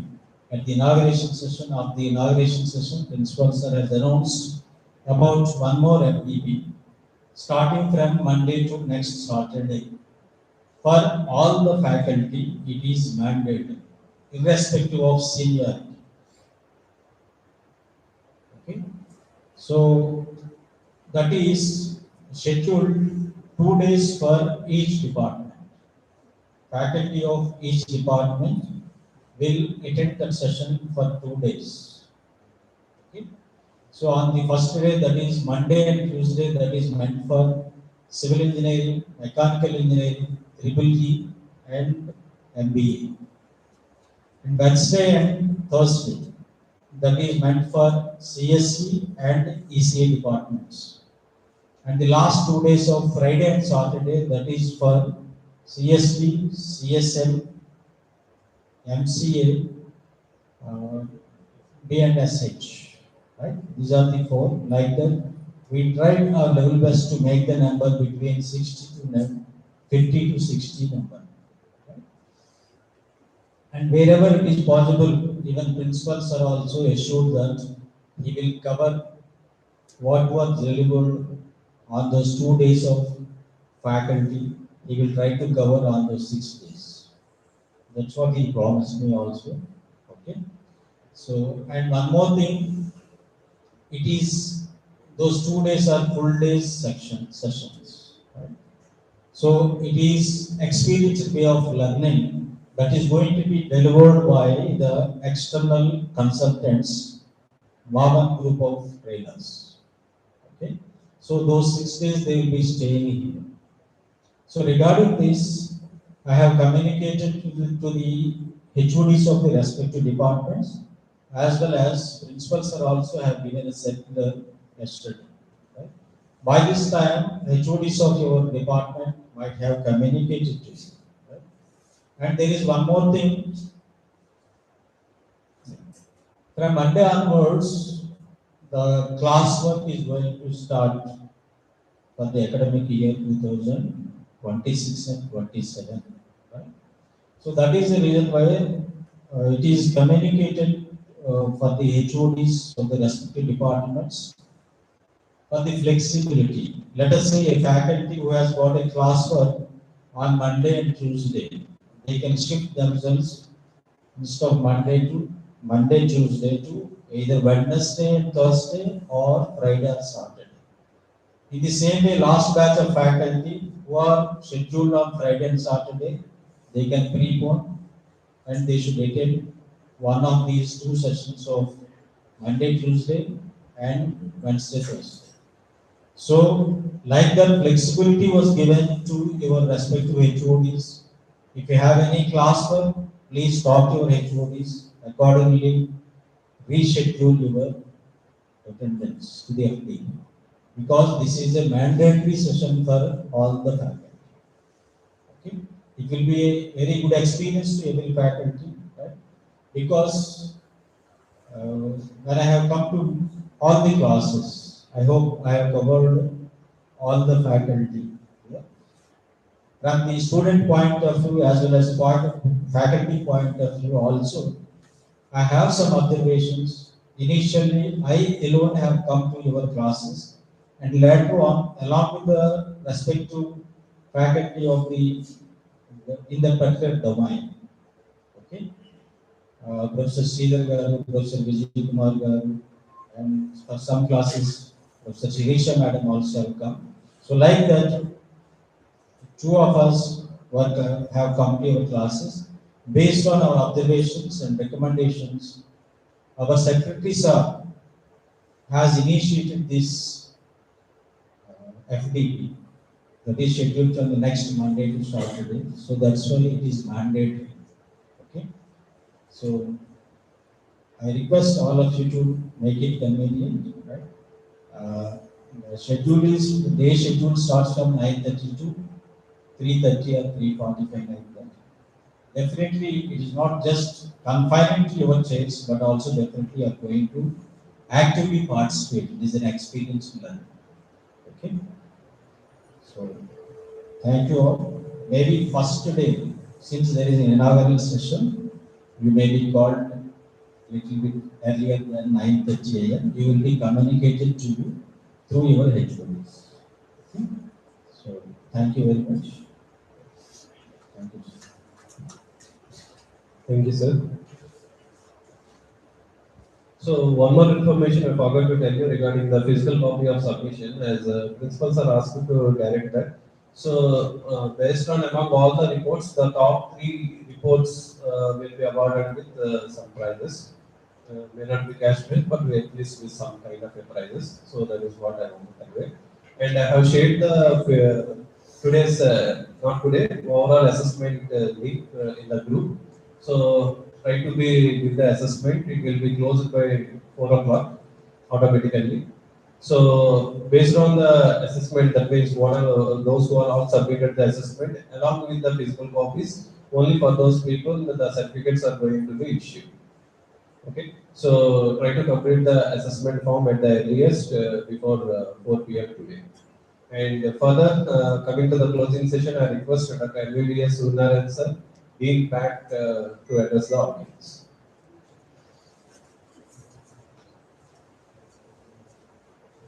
Yes, good afternoon. Respected Professor Ramkumar Garu, Professor Surisha Madam, Professor Vedagopal Garu, my other learned colleagues. So as I said earlier, in the first day itself, this is the first FDP for this academic section 2026-27. And we covered only the basics of all the topics what are written on the flyer. Just we have traveled on the go or outer ring road only. We are not entered actually into the practice of those techniques. So in the future, regularly we'll try to conduct some more FDPs, not only simply FDPs, not simply seminars, but hands-on experience sessions, so that we actually involved in the process of cooking, the process of using AI tools, the process of designing question papers, the process of mapping zeros, flavors, everything, so that we'll become fluent in those particular process and by using those AI techniques. So, on the behalf of the IKSSL, being the coordinator of IKSSL, I take this privilege to propose vote of thanks. First of all, we thank the management for encouraging us and guiding us to conduct such activities. From the last 5 years also, we have conducted activities, but occasionally we have conducted activities, not only for internal faculty, for outside faculty at national level also. And we have conducted online assessments, we have issued online certificates, and we have involved senior professors from various institutes of national importance as resource persons we have conducted. So based on the budget allocation this year also, we will try to invite some senior experts from outside also, so that we will have some weightage during these accreditations. So I thank our management, mainly the chairman, Sri Ganchacham Rasagar, for encouraging us continuously, and our dynamic secretary, sir, Dr. Prasad Rasagaru, who is continuously observing our performance, guiding us, and providing with all the facilities and giving the financial support. So whenever we come with a good proposal, he never said no. Especially, particularly, we, as you know, we last 10 days back, we have participated in OB rankings. So immediately he sanctioned the amount for the registration fee, and he helped us in getting the data from various departments. Next, just 3 days back, we have registered our college in IARF CIS dashboard, that is International Institutional Ranking Framework Comprehensive Information Source Dashboard. So it is just like a website. So throughout the world, the IRF will analyze our college and they will put our data in their website. So that will be very useful for management for admissions and in future for international student attraction also. And within 1 or 1.5 months, we are going to participate in IRF rankings also. So we'll try to participate in every ranking so that we will know the various parameters, what the accreditations actually are expecting from us, so that we can design our curriculum, we can plan our delivery so that we will get those rankings and we will gain excellence in those fields. Our ultimate target is NIRF ranking. We want to figure our college in the top 300 institutions nationally. So there are some loopholes, and to recover those, if you want to get good score in NIRF, then first of all, if you participate in all these rankings, automatically will come to our loopholes. And based on the experiences what we gain in this part, the participation of these rankings, we may target NIRF very soon. Okay? So the support of our strong IKSC team and our learner faculty, definitely by 27-28 academic year, we want to see our college in NIRF rankings. So the management is encouraging us in that direction. So thanks to the management, and especially special thanks to our principal sir. He's continuously running behind us, is continuously changing us targets so that we can meet the expectations of the management. Because our principal sir, when he joined in 2023, on the first day itself, he said that I will be a bridge between faculty and management, and I will see the plus points and minus points of each level faculty, and if there are any negative points in any faculty, I will try to make them positive. I will present those positive points to the management, and I will try to see that every faculty will get some benefit because of me. So he is striving hardly, and he is encouraging us. He has initiated this internal promotion concept. Already today CS center has started. So he is talking on behalf of us, is encouraging us so that we can get some benefit, and is arranging faculty development programs, and is encouraging us to participate in FDPs outside also. Some incentives are given, and whenever we publish any paper, is giving us incentives, is recommending us incentives. So both principal and management together striving hard for our development. So we should take this in a positive spirit, and we have to develop ourselves at the same time, but contribute something for the development of the organization. Next, I thank our Dean IKSC, Dr. Ramkumar Garu, who has come forward to conduct this FTP. So initially it was initiated by our Venugopal Garu. So immediately principal suggested that if we conduct this through FTP, it will have some weightage. So immediately he came forward. So initially these two persons have interacted, some senior persons, all the senior persons of the college, and invited us to participate voluntarily. So due to the time constraint, we are able to incorporate only some 7 to 8 resource persons, and definitely in future, every senior person and every person who has authority in any of these topics will be given chance to deliver lectures in this particular FDP. And very soon, I want to see some of you as resource persons and address the remaining faculty members. Then only the purpose, the outcome will be attained. Okay, so I hope some of you will come forward, and based on the prompts given by Ramkumar sir and Shirisha madam, try to register for PhD, try to publish quality papers, and try to enrich your academic performance index score. So many of you are less than 30, so definitely there will be a chance for you to get into government universities also. The recruitments are going on, so there will be a possibility for most of you to enter universities also. So I wish you all the best. And on behalf of IKSSL, I thank all the resource persons by name, starting with Dr. S. Sidra Garu, in charge of academics, for delivering his lecture on teaching pedagogies. Next, Professor Venugopal Garu, for giving a brief idea on NEP. NEP is a vast version. So we will try to conduct another FDP completely on NEP in the future. Next, I thank, of course, myself for conducting a session on OBE. Next, I thank Krishnamurthy Garu and Kalyan Prasad Garu for giving clear insights on COs, POs, and mapping. Next, I thank Ramkumar Garu for giving a detailed idea on these AI tools. Of course, as I said, he has covered only limited number of AI tools due to time constraint, and definitely in the future of TPs, we'll come to know about more and more AI tools, and we'll practice them also. And I thank Dr. Sirisha madam for motivating us to do research, covering all the ethics of research, various components of research, and for giving some tools for research. Of course, that is also another vast subject. She also needs more activities to conduct all these topics. And not the least, I thank the participants for your patient with me. So we can teach continuously for 8 hours, but it's very difficult to sit continuously for 8 minutes without losing the concentration. So you have patiently came to all these sessions. I hope you have learned something, and only to assess what you have learned, only to just recollect. Just principal sir has given some small target. Just write on paper what you have acquired in each and every session on the 6 days.